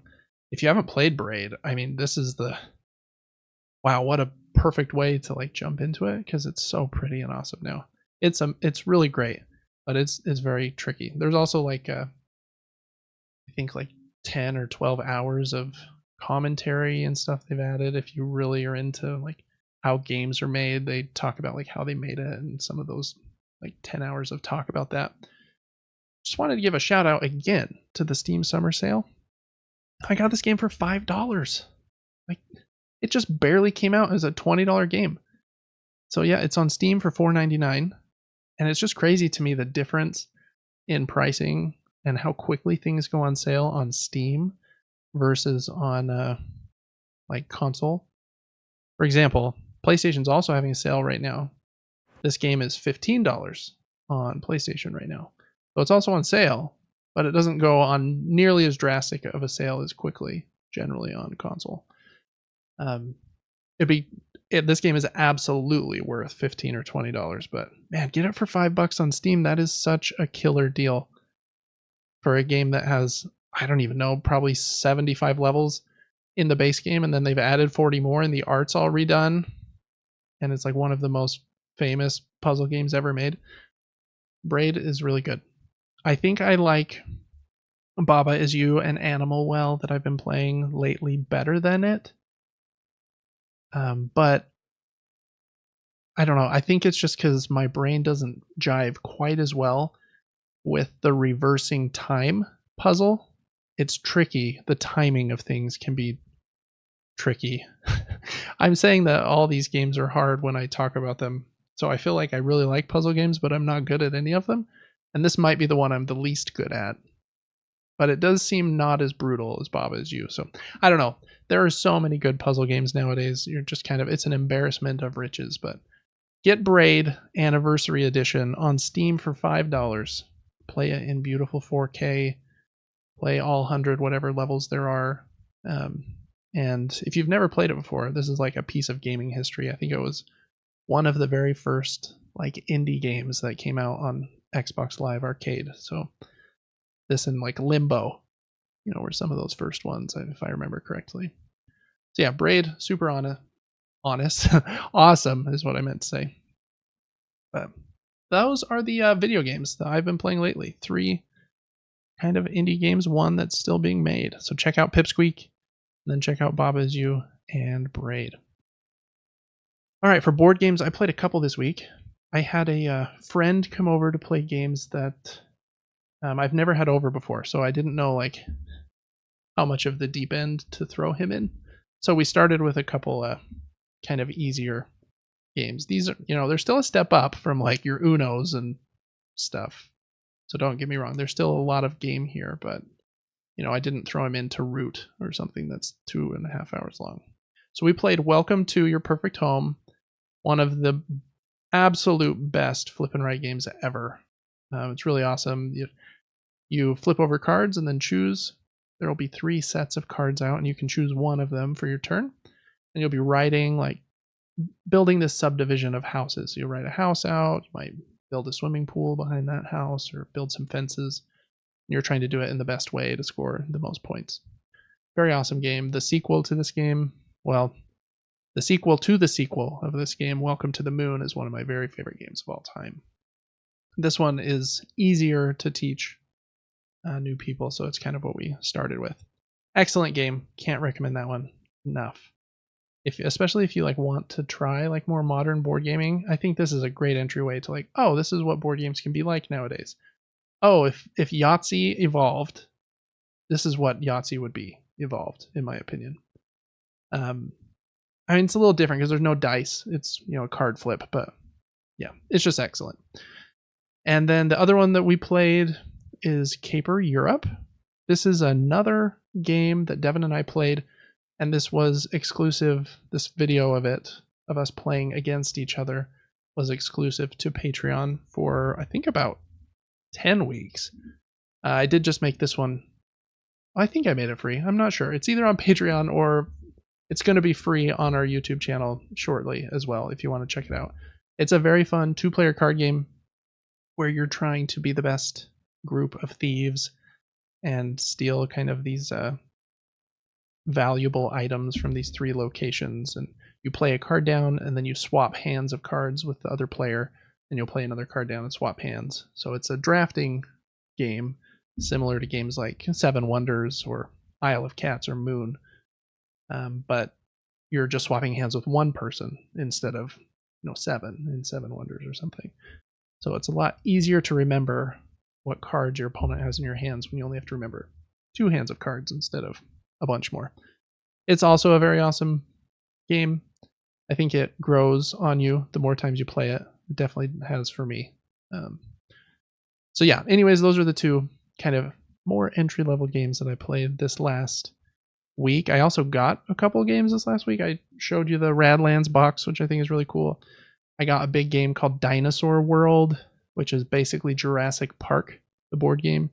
You have to make like your own dinosaur park and run it and run tours and use genes to like make new dinosaurs.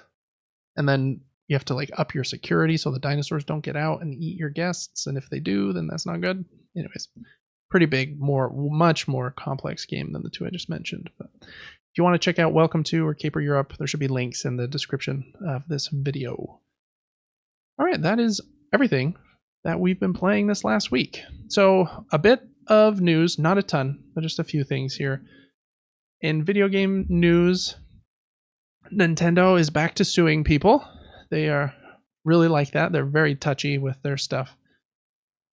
So they filed 2 lawsuits this week against a modding community and against a pirating subreddit. So the modding community was called Modded Hardware, I guess, and they sold like I think modded switches and sold like either software or some little bits of tech that would let you mod your Switch. Generally, companies like Nintendo don't like that because a modded Switch can just go on to the eShop and download every game for free. Right, and Nintendo wants money for the games that they spent hundreds of millions of dollars making. So, yeah, there's kind of a long debate can be had on the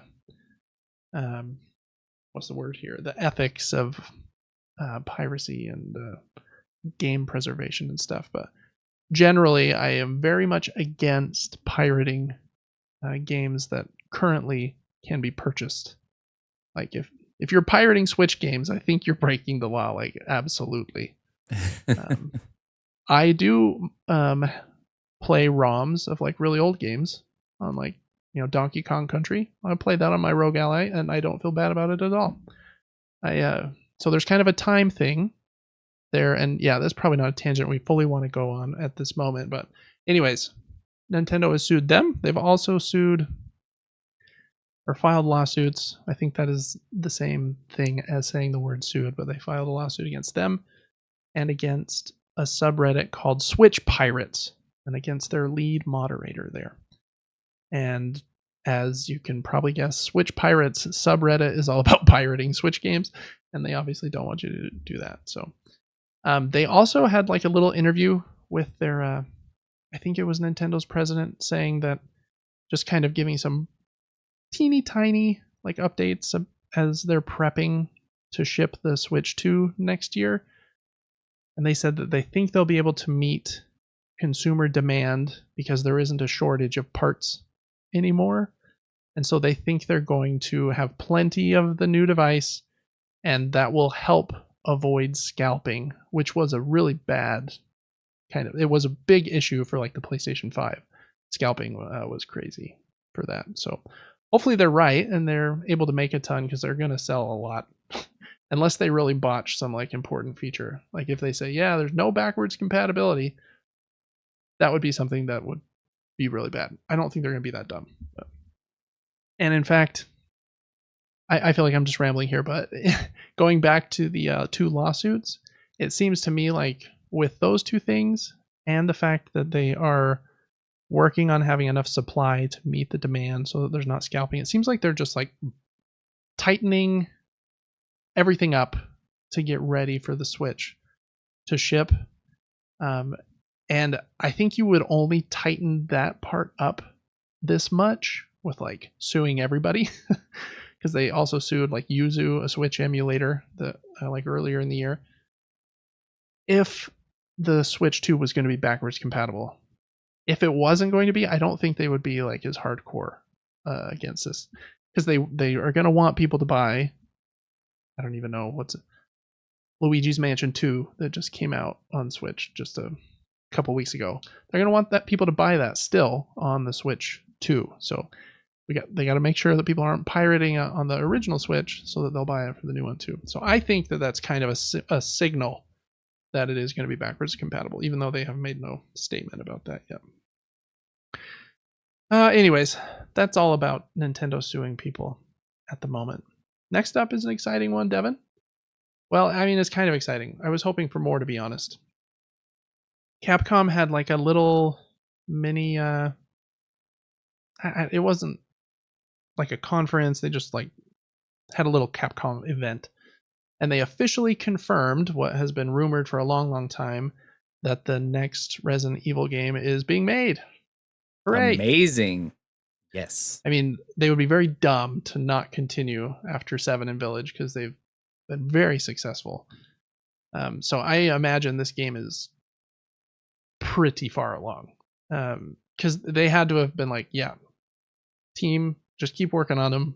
Village, I think, is their best-selling one ever, if I'm remembering correctly, and so they're just kind of on an upwards trend. The new one is going to be directed by the director of Resident Evil 7, which I think is cool. I liked that one a lot. That one was definitely scarier, in my opinion. Yes, very much so.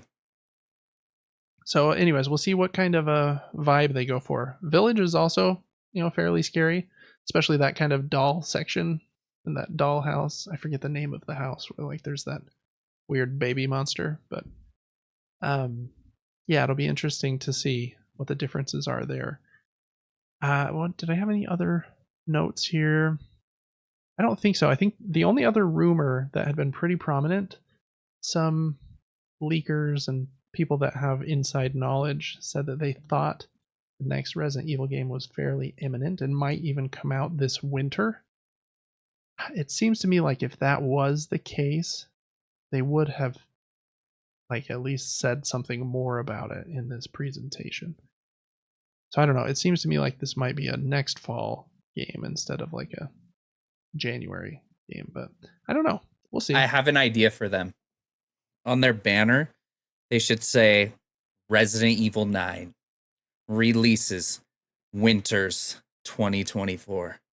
There you go. That's a good one. I don't know if you understand, right? Yeah. Ethan Winters, okay. What's that his name? Yeah. I'm curious. Do you think he'll be the? I don't remember. Did he? They changed the main character so often. I doubt he's the main. Yeah, I doubt he is too. For some reason, I feel like his story kind of ended with Village, but maybe I'm wrong. Yeah, I want to say even the DLC was not him. It was Ashley. Yeah, I think that's right. Winters, maybe. Yeah, is that her last name? I think you're right. So yeah, that'll be interesting to see. Very excited about that. I love Resident Evil. It's like some first-person horror games are too scary for me. Like, I tried to play Outlast at one point, and that's like brutal, like running from very scary things and hiding. But Resident Evil has just enough of like I don't even know what the vibe is, like a little bit of fun and like crazy and it's more like monster. Like I kind of put it in the same segment of my brain as like werewolves and the creature from the Black Lagoon and vampires, as opposed to like something that really scares me. I don't know why. Yeah, that makes sense. Yeah, very excited for that. Hopefully it's sooner than later. All right, next up I thought was kind of a fun thing that was just announced today. Sony has announced the Shapes collection. And the Shapes Ooh. collection is a set of 5 different 6-inch posable PlayStation figures made by very famous board game company Spin Master. Spin Master, I'm assuming this is the same as Spin Master Games. Maybe they have separate like divisions, but Spin Master makes Marvel United, and I think a lot of other like they make more like mass market games generally, but Marvel United is kind of a gamer game a little bit. But anyways, there are 5 of these figures. Let's see, the 5 are, I guess I'll name them first. First, Aloy is kind of the headliner, I think. Hers is $50 and it comes with 15 accessories. So I think like the bow and arrow and different face paints and hairstyles and stuff. The other 4 are all $29, so they're a bit less than Aloy. They are Varl from also from Horizon, Atreus and Kratos from God of War, and Jin Sakai from Ghost of Tsushima. So, if you want a 6-inch figure of a PlayStation character and want to be able to bend their limbs and put them in funny poses, then I guess this is for you. I am much more a fan of figures that don't let me bend them because I think the bend points look dumb. Right. Then it looks like an action figure, like it's a G.I. Joe or something. For example, I don't have many. I do have some Amiibo. You know, I was kind of into Amiibo for a minute when those first came out because those Nintendo characters are fun, having Donkey Kong and Bowser and whatever. I have one video game statue. He's probably 8 inches tall, from one of my favorite video game series ever. And I only got it because it was on like a screaming deal one day, and I was like, yeah, I've wanted that one, but I don't want to pay $200 for the statue. I have Abe from Oddworld here. Love Oddworld. And again, he doesn't have any bend points, right? So he's just like a statue, and because of that, in my opinion, this statue looks better than the 5 that are Devin just showed on the screen because of those kind of G.I. Joe action figure bend points. But anyways, Devin, do you have any video game action figures and or sculptures, figurines, whatever we want to call them? I have one from Bloodborne. Oh, it's yeah, a that one's really weapon, cool. and it actually breaks apart. Because in Bloodborne, you could kind of like 2-hand or 1-hand a weapon, or it had like a secondary form. Yeah. It's like a sword that's stuck into the end of a hammer. I don't know if I have it. I think that weapon, if I'm remembering correctly, was called the Kirk Hammer. Is that right? Yeah, I think so. Okay. I don't know where it is. That's right. Maybe we'll have to have you show it on another episode. But that is a cool one. It's like actual metal, right? Yeah, it's mine's very just heavy. mine's a plastic statue of Abe. Even though I think it's very high quality, it's not some cool metal figure like yours is. But yeah, that is a very cool one. That's a good call out. Yeah, so I'm kind of more in that kind of line. Like you could even put that thing out. It would look a little funky, but you could put it out on like your kitchen counter, and people would be like, "Oh, cool little hammer sculpture you got." Oh there. yeah, like a little bookend because it's heavy. It holds all the books. Right. Yeah. Oh yeah, I would. Whereas if you like, I don't know, had a giant Abe or Crash Bandicoot or Aloy on your kitchen counter, I the think wife people would wouldn't be let like, you. yeah. Yeah. So, anyways, if you are into these, $29 for 4 of them. Well, each $29 each for Atreus, Kratos, Jin Sakai, and Varl, and then $50 for Aloy. And I think they ship in mid-August, and you can pre-order them now. I think from PlayStation's like direct website. Kind of a cool initiative. I hope that they do some different games too. Some Last of Us stuff would be cool. I think they do have some Last of Us merch that's a bit more higher end than that.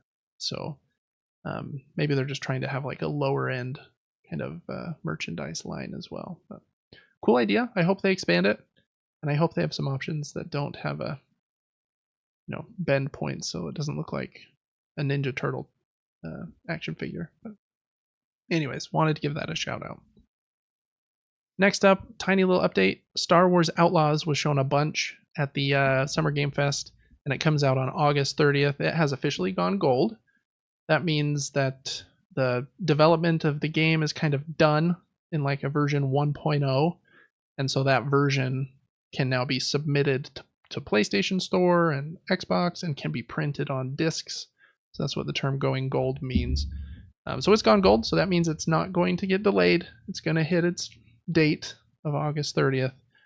It will they'll continue working, so they'll probably be working on like a day one patch and post-launch patches and stuff, but the game will come out on August 30th, it seems. So exciting for that.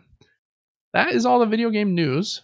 We already went over the George R.R. Martin and Elden Ring movie rumor. That totally seems to be a more legitimate than like a rumor. But last up, we're going to have another video game crowdfunding corner.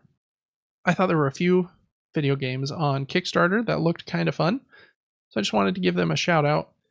And first one is this tiny little game. I think it's only like $7. But it's a little farming game, and you play it inside what looks like a little Tamagotchi. Very like weird, but I thought the art was really like fun. You basically like plant your seeds, and then I think you spin the crank on this. Yeah, it's showing it right there. You spin the crank on the side, and it like makes all the plants grow. I don't think this is a David game, but I do think there is an audience for things like this. Very much like Animal Crossing vibes, on like a minimalist tiny scale. And you can also get like house decorations, and you can decorate the top portion of that little Tamagotchi kind of toy. So I thought it looked cute and clever. Just wanted to give that one a shout out. That is Tiny Garden. Next up is a game called Deliver Us Home. This is kind of a story game set in space, and this is the third one.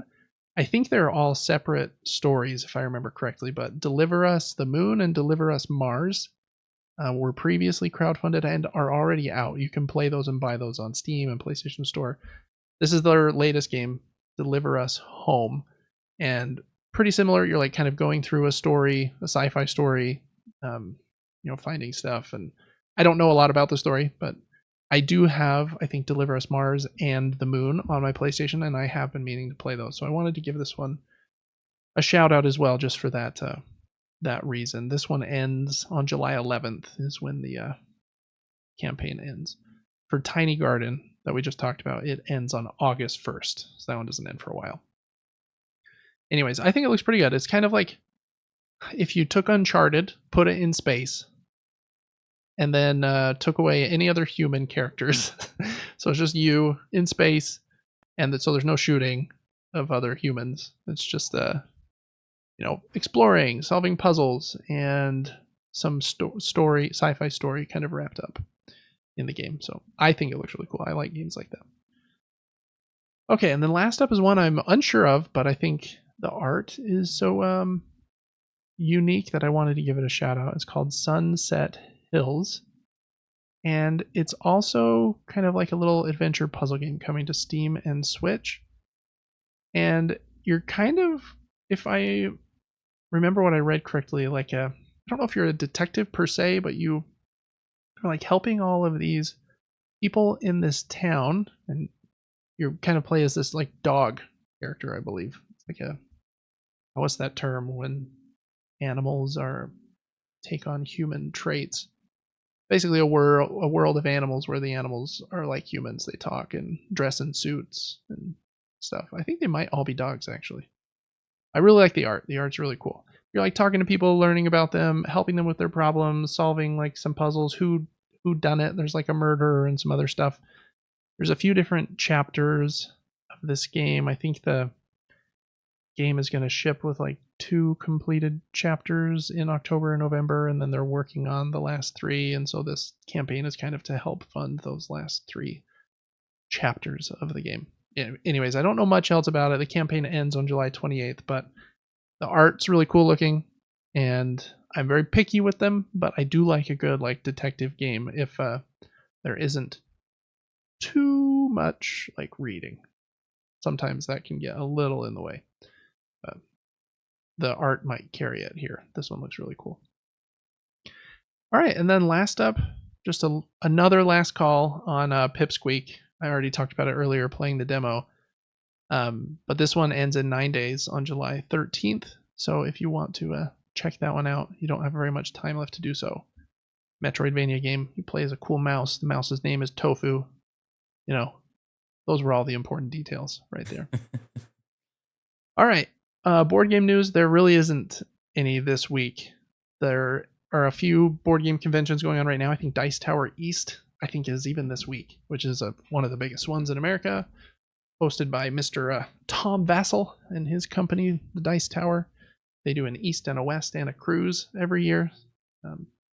Anyways, and they're kind of a big deal over there in Florida. So not a lot of news, but some fun looking games in crowdfunding this week. So we're going to go over those.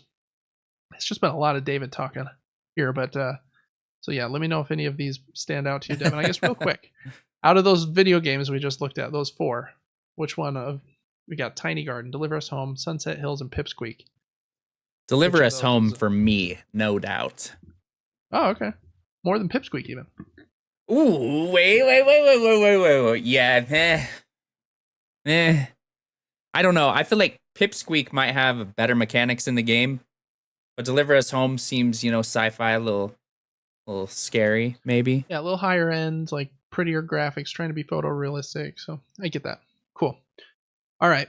Some cool board games this week. A couple of these I am backing because I think they look really fun. This first one, well, let's see. I'm going to not spoil the ones I'm backing. How about that? We'll go through all 5. 1, 2, 3, 4, 5.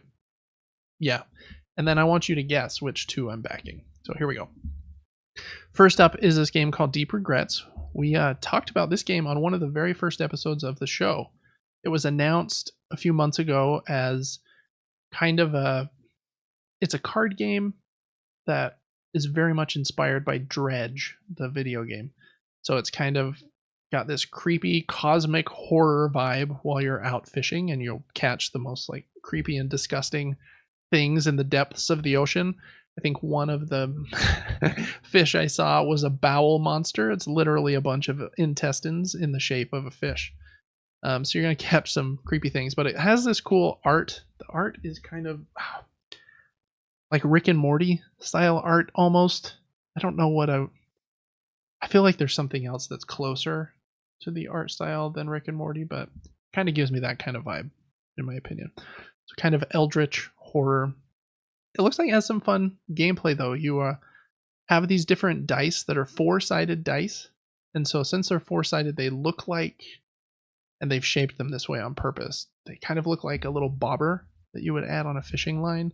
And then you're using those dice to like move your ship around to different depths, and then to fish, and you kind of have the luck of which fish you might catch, and when you flip the card over, do you have enough of what you need to catch that fish?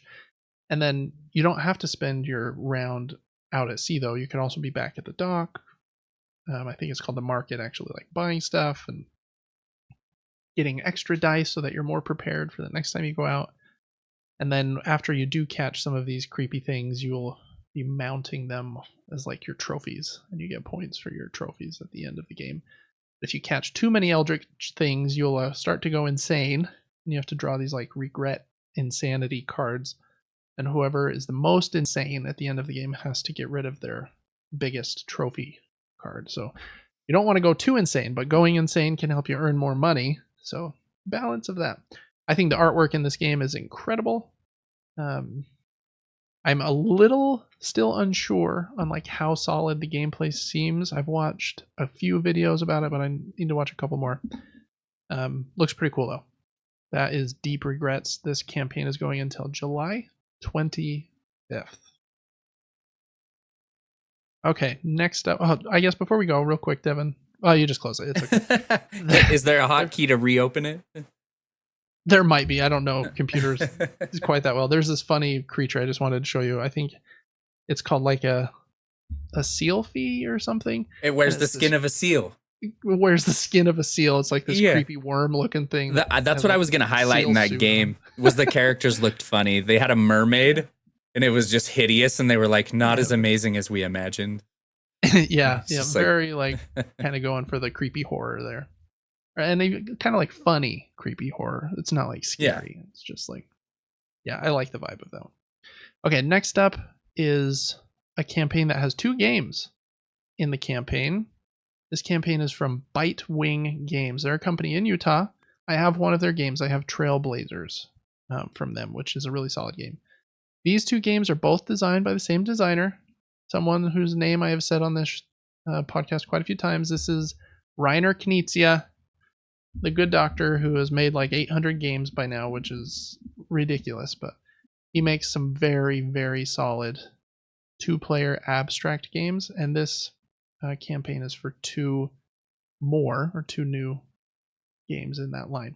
And of his most, on the campaign page, they had a list of some of his most famous ones, and Lost Cities is a card game. That's a 2-player card game. Yeah, right there, Devin. That is one of the most well-regarded 2-player card games of all time. I have that one. I also have Royal Visit, which is the one kind of across from that one. It's a pretty fun tug-of-war 2-player game. The one right above that I would love to have. It's called Lord of the Rings Confrontation, I think. And yeah, you can see Tom Vassel's review right there. One of the best 2-player games I've ever played.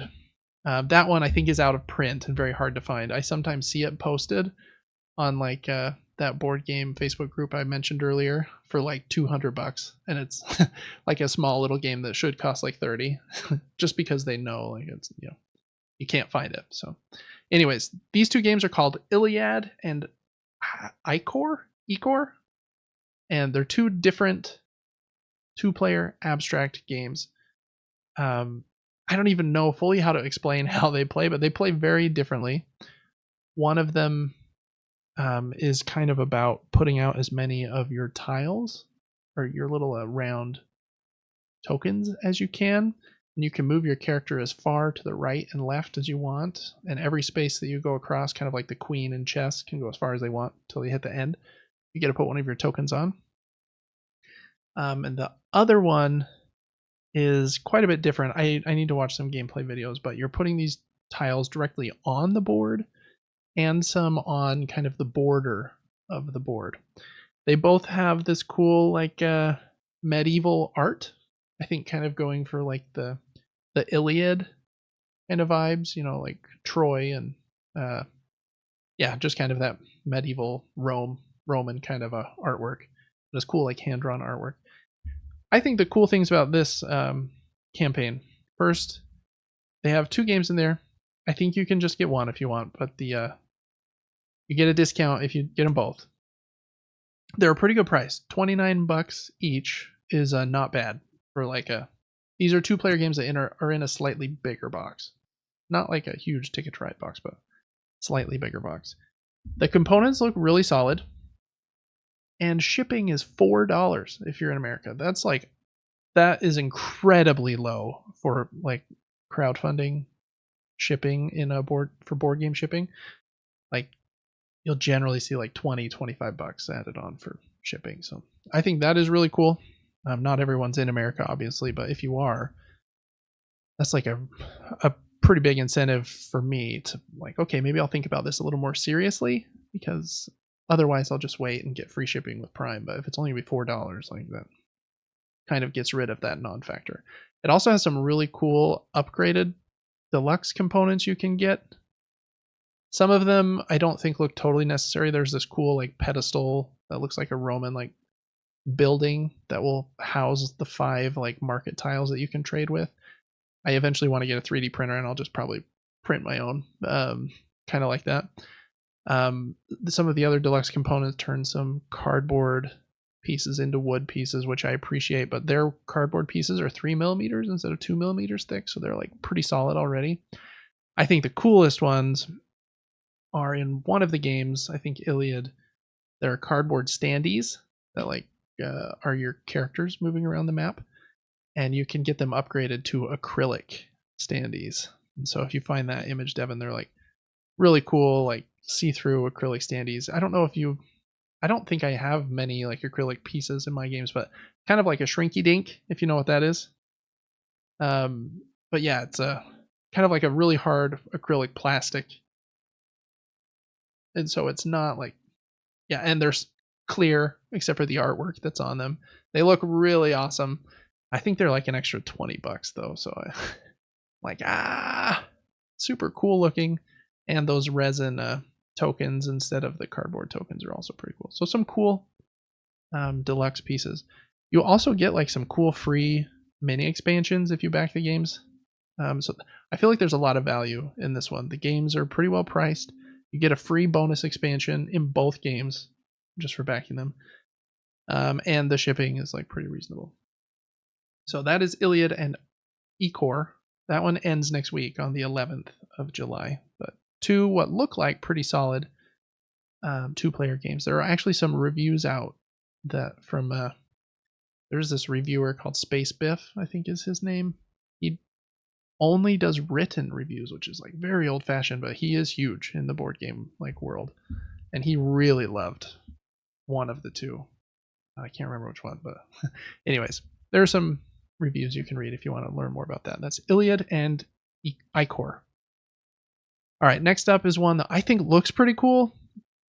In my opinion, this game is called Yield. I'll start with that. The game's called Yield. To me, it looks like a mix of two games that I do really like. The first one is Root, and the second one is Fractured Sky.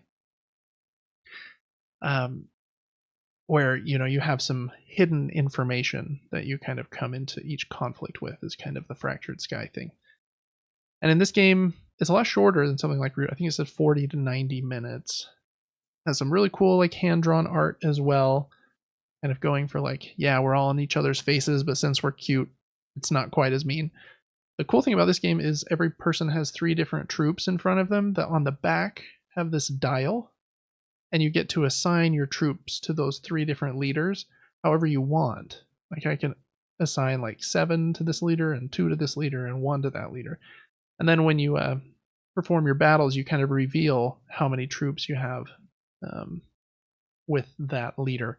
So there's lots of like in-your-face conflict in this game, but the board's really pretty. I think the other cool thing about this game, you're fighting over these like, I don't think they're called castles. They're like these important sites. Every time a site is fought over, each player, whoever wins it, will put one of their wooden tokens on top of it, and it forms a stack. So every time that site is fought over, it becomes more valuable because the stack gets higher and higher and higher, which I thought was a cool idea, because then someone just can't sit in the other corner and just like, I took over this site at the beginning of the game and I got just as many points as you guys over there fighting over that one the whole time. Because that one they fought over the whole time will just be worth more because it's been fought over so much. So I think the game looks really cool. I think it's a little pricey. I think the game is like $75 with like 20 in shipping. And wow, I think it looks really cool. Like the pieces look cool. Those are cool. Like dials that keep your hidden information, and those wooden tokens that make those monument castle things you're fighting over look really cool. The art's great. But since I already have Fractured Sky and Root, I mean, this might feel quite a bit different playing. But I don't know. That's kind of the tricky part for me. There's also a lot of campaigns do this, but you can get the base game for like $70. Or if you want the expansion, then it's the next pledge up. Comes with the game and the expansion for like $95, and then you've got to add on shipping. So then you're at like $120 or whatever. I'm like, man, it looks really cool, but it sometimes is hard. There, the early adopter kind of premium fee is high sometimes in Kickstarter games for sure. I think it looks pretty cool. That one ends on July 19th. So if you like games like Root, like hidden information, like fighting with other players in your board games, I think it looks pretty solid, in my opinion. Okay, next up are I told you I wasn't going to tell you which two I was thinking of backing, but I feel like you kind of already know. My guess was the first two. Yeah, you're right. Yeah, Deep Regrets and Iliad and Ecor are the two I'm backing currently. These next two, this one I put on, it's Tsukuyumi, a Full Moon Down, in kind of a new printing, second edition with a new expansion. I don't know much about this game, but it's a miniatures game that's getting this reprint. Lots of area control. You're also fighting like your miniatures and stuff. I don't think it's for me, but I think it has a cool vibe. The art's cool. The miniatures look cool. It's kind of like Japanesey art. You're like kind of samurais in some of the characters, but you're fighting in space, like around the moon. It's like a weird combo of those two things. And some of the factions are like robots, and some are, different things like that. But it's like a 1.5 to 3 hour game, and I'm very picky with games of that length. So yeah, again, just coming back to Root, and I have Andromeda's Edge coming in the next few months, and so I've kind of got that length of game kind of locked down, unless this one looked like super amazing. I think it looks pretty good, but again, the pledge is pretty pricey. I think the all-in pledge is like $300, and the just like this version without every single expansion and all the previous stuff is like 110. Or yeah, it's in euros, I think, so the conversion there hurts a bit. But anyways, and then you got to add in shipping, and if it is a European company, which it seems like because it's euros, then the shipping to America is generally more expensive. That's why I like the shipping on Iliad and Ecor, since they're based in Utah. They're in America, and so like the shipping here is only $4 because it's kind of, anyways, when you have to ship to different countries, there's kind of a struggle there sometimes. Anyways, if you've liked that game or like big miniatures games, I think that one was worthy of looking at. I just don't think it's a game for David. And then next up, I thought this one is funny, and I want to see if you can guess why. Excuse me as I choke to death. This one is called Oh Crab. He plays a crab who, much like Sebastian in The Little Mermaid, is running away from a cook trying to cook them. And it's kind of a race. You're running away from this chef to the edge of the board, and you're trying to move as much as you can. On each turn, you play a card, and it will let you move. And you bump into each other, can move through certain spots, and you can't move through other spots. A little bit of take that in the game. I push you into a trap, for example. Might be fun for families. I thought it looked a little bit unique in that way, but I don't think this one is for me. I just thought it was worthy again of a shout out. When I was looking at this game, though, something kept popping, catching my eye, that I thought just looked so weird and out of place. I'm curious, Devin, if you noticed it as well. I think you're muted. The only reason I do know it is because of the document. Oh, did I put a note in there? My bad. Okay, well, looking at this game, the crab meeples, cool. They're printed on the sides. I love printed meeples because they give you a little more feel. Man, they're weird face art on those crabs. Very strange. I mean, just the weirdest. I feel like it's like Ren and Stimpy art on those crabs or something. And it clashes a little bit for me with the rest of the game. When I saw it, the first thing I thought of, I've also linked in the document, but I immediately thought of Ninja Turtles. There's this one scene from the 1990 Ninja Turtles movie where you can see through Donatello's mouth and see the actor's mouth underneath, and it's like the creepiest looking thing. And that is exactly what I thought of first. I was like, oh, that's the Ninja Turtles mouth that they have put on all 4 of those crab meeples. So, anyways, that was kind of my tiny bit of comedy injected there. But, anyways, if you like family games and racing and kind of pushing each other across the map, I do think Oh Crab looks like it could be a fun time for you. But I have a lot of games kind of in that lighter category, so they really have to stand out for me to be interested in. All right, Devin, you were right. The two I'm backing out of those are Deep Regrets, the eldritch kind of fishing horror game, and Iliad and Ecor because of the awesome pricing, and I think Reiner Knizia's 2-player games are really good. So those are my 2 picks of the week there. What would be your pick of the week, Devin, out of those 5 games? Deep Regrets, no doubt. Yeah. It's not even close for me. It looks so cool. The artwork's dope. It's like horror mixed with the ocean, which is also extremely scary. Totally. And it just looks like they threw a lot of humor into it. Like, I find this scene funny. Mermaid, not as lovely as we imagined. Selkie, where's the skin of a seal? Sea bishop, not actual clergy. Yep. And yeah, just love the vibe. I don't know. Yeah, I do too. I think it looks really cool. I'm excited to play it. It has some really cool wooden pieces. And I think they're like hiding a bunch of the cards. They're like showing some, but some of the like fun of the game will be like, what weird, creepy things did you discover down in the ocean? And I want to show you the characters too. Oh, here they are. They're amazing. Look at them. Yeah, each board is double-sided, and so there's like the regular version and then like the weird merman fishman version. And they have funny names. Alba turns into, what's that, Balb? Balb. Fraud. Bert turns into Burp. Yeah, those are funny. I think the art is really cool. The art and the design of this game were all done by the same person. It's incredible. Mm-hmm. This guy, Judson Cohen, he's made a few other games before, and I wonder like what he did professionally before this, because with that like artistic ability, I imagine he could have. I mean, look at those cards, like right there. There's the shark and yeah, like it's honestly so impressive. I could never do that.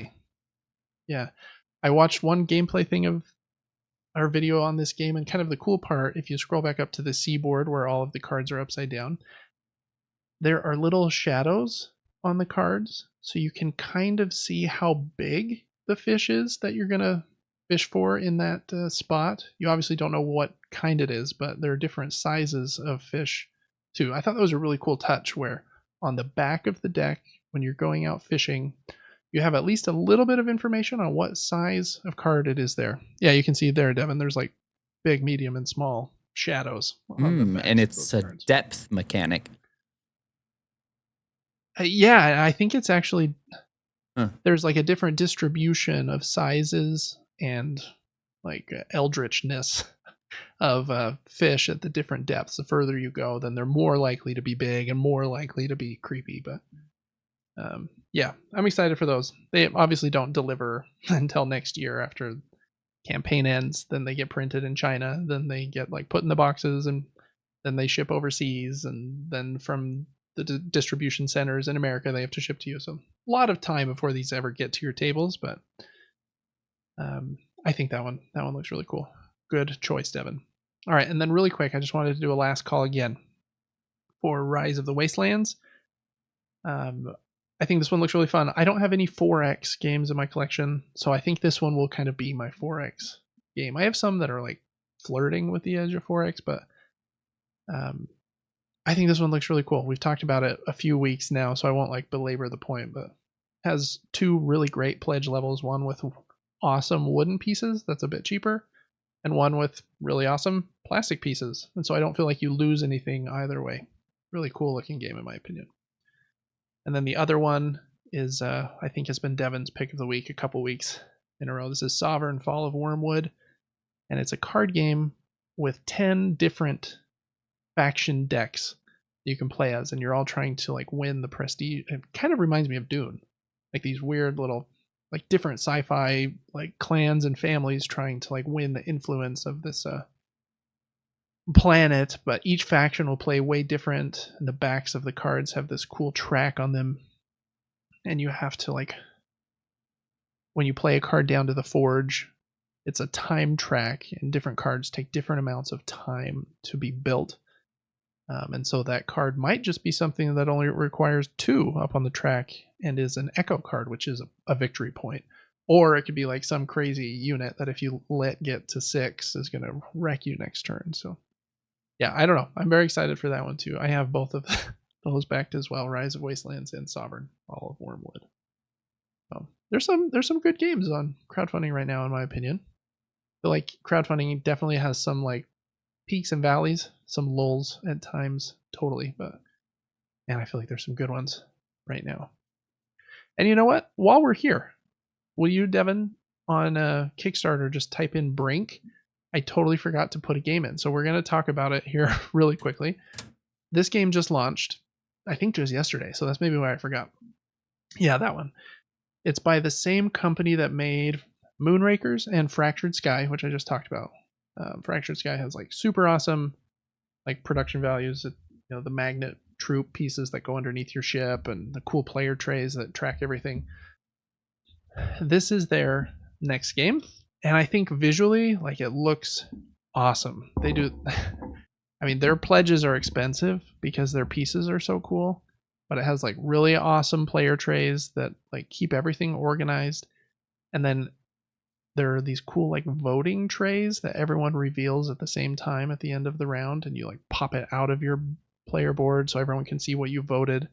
You have some cool ship pieces, and those ships can get upgraded cannons and engines, and those like slot right into the piece. And then it has this cool super duper deluxe version, which is the most expensive one, where everything in the game has a holographic like shine on it. So the box is holographic, every hex is holographic, and all of the ship pieces are machine painted, and it looks so cool. They do components very, very well. So if you like games with a good component feel, I do need to call this one out. This one wouldn't be my pick of the week, but this is probably the biggest game in crowdfunding right now, so I'm surprised I forgot to put it on. I'm not backing this one. Just this game, I think, has a tiny bit too much table talk and negotiation for me.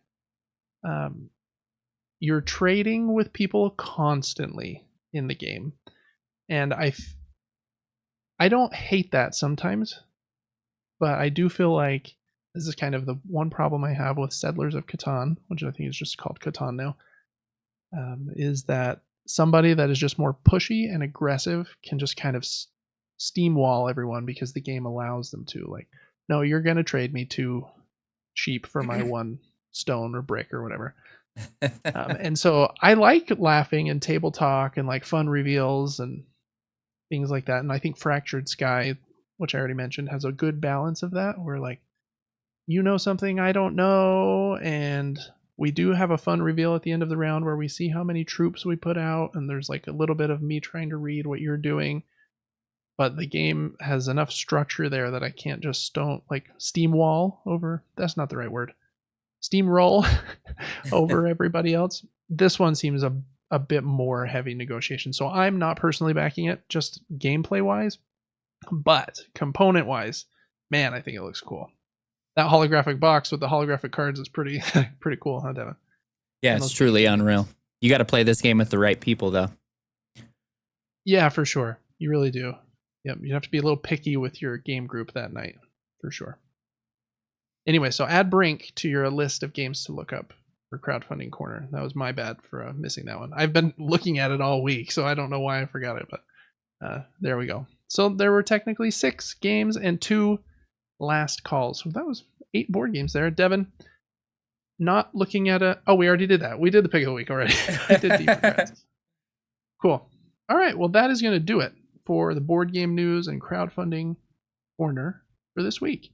In closing, Devin, I know you've been sick, so we're just going to have a quick, easy little last kind of closing question of the episode, unless you have anything else you want to talk about after. But you being sick today kind of reminded me of being sick as a youth, and I feel like do you have any memories of gaming, board gaming, video game gaming as a sick person? I was thinking about this, and I feel like nowadays parents are a lot more lax with letting kids miss school, and ours were not that way.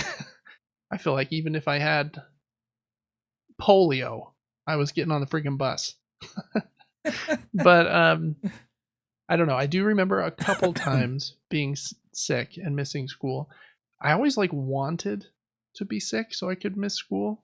But then the few times that I remember feeling so crummy. I was like, man, I'm not even going to play any games or have any fun. I'd rather just be at school because I feel so crummy. Because that was kind of the threshold. If you're going to stay home, you have to be like almost dead. So I don't know. I don't have a lot of those. I remember playing Prince of Persia one time, The Sands of Time on the Xbox, and that was a good time as a sick as a sick high school student. And then the only other one I remember was actually pretty recently. Well, I mean, I say pretty recently. It was 8 years ago, but my wife was pregnant with our first kid, so we didn't have any kids yet. And she worked as well. She worked up until we had our first boy, and then now she's a stay-at-home mom, which I really appreciate. She does great. Takes care of our kids in the most amazing way. That's a tangent. Anyways, I was kind of sick one day, and I didn't want to go to work that day, so I called in and didn't go to work. And so Lacey went to work, so I had the whole house to myself the whole day. And it was the day that a new video game that I wanted to play released, so maybe I wasn't very sick. I don't remember. But I do remember not feeling very well. The game was called Severed, and it is a game made by Drinkbox Studios. They make some games I've really loved. They make, I think the first game that I played of theirs was A Boy and His Blob. Played it on the Vita. It was a very fun, kind of ridiculous kind of platforming game. And then they made Guacamelee, which I think is an excellent like Metroidvania with some like fun, like kind of a brawler kind of fighting. Very fun. If you haven't played Guacamelee and Guacamelee 2, those are both excellent Metroidvania games. This game is not a Metroidvania game. It's a game played entirely on a touchscreen. So you can play it on like a cell phone on iOS and Android, but there's also a Vita version. So I played it on my Vita that day, sick on the couch. And I beat and platinumed the whole game. I think it was probably like a 5 to 6 hour platinum. And what an awesome day that was. This game is the first and probably only game I've played that is completely touch controls and is super great. Like, it is so good. I don't even really know how to explain it. It's kind of a dungeon crawling game. You're going down in these dungeons and fighting monsters. But yeah, Severed is really, really awesome. That's kind of my one memory of getting an awesome platinum trophy ding while I was sick on the couch. But yeah, if you haven't played Severed, everybody, one's great. Play Severed. But Devin, do you have any? Now that I've just continued to chat, I feel chatty today. I don't know why. Any memories? It's perfect for me. Yeah, sick, dude, I thought about it the whole time you were just telling me about Severed, and I have no idea. That's all good. You know what? The last My memory's kind of terrible of you streaming. I feel like even yesterday you streamed and you weren't feeling very good, so I feel like you just kind of muscle through. I'm not saying words correctly. Power through, regardless. So maybe you're just stronger than me, and I'm a little wimp baby that had to lay on the couch and play my Vita all day while I ate a popsicle. Trust me, I want to do that most days. Yeah, ditto. I took a little break from on my lunch break today. I played some more. What was the game I said I played? Braid. Yeah, I was playing some Braid on my Rogue Ally. So I get it. I do the same thing. So all right, cool. Well, that is gonna do it for our episode here. Devin is halfway sick, but he powered through like a trooper. And 14 episodes in already. Yeah, it's kind of crazy. Amazing. What is 14? So we're almost at. So it's like what, 3.5 months? Right. Yep. We're gonna blink and be at a year, and that'll be now over 50. That'll be nuts. Well, have a good 4th of July, Devin, and everyone listening. Especially if you're in Europe. You know, I want to see an American flag picture a picture of an American flag flying in your yard. I want you to post it in Devin's Discord so that I know that you support us, even if you're elsewhere. Not really, you don't have to, but I hope that you have a good 4th regardless. Thanks so much for listening. We really appreciate you. Make sure to check out the rest of the content that we have going up on this YouTube channel. We do video game playthroughs. Like I mentioned, I've been doing quite a few puzzle games lately. Some of those have just come out of their exclusive period on Patreon and so are now free on YouTube. You can also check us out on Patreon. I've been doing a lot of fun videos on my board gaming YouTube channel, Gaming Top Down. I'm going through every game in my collection, letter by letter, and I'm all the way through H already. So tomorrow I should go up, hopefully. I've still got to film that one, but we'll hopefully do that. Since it's a holiday, maybe I won't have that one go out till Friday. But those have been really fun. Some of them have been very long. I think my F video had almost 30 games in it and was like 40 minutes long. So some of them are crazy, but some of them have been 10 minutes, so a little crazy that way. And then make sure to join our July giveaway for that board game bundle I showed earlier, or a gift card, and check out Devin streaming every day on Twitch. That's Player4. On YouTube at the Super Game Brothers. On YouTube, I think we do have a the, because without the was claimed.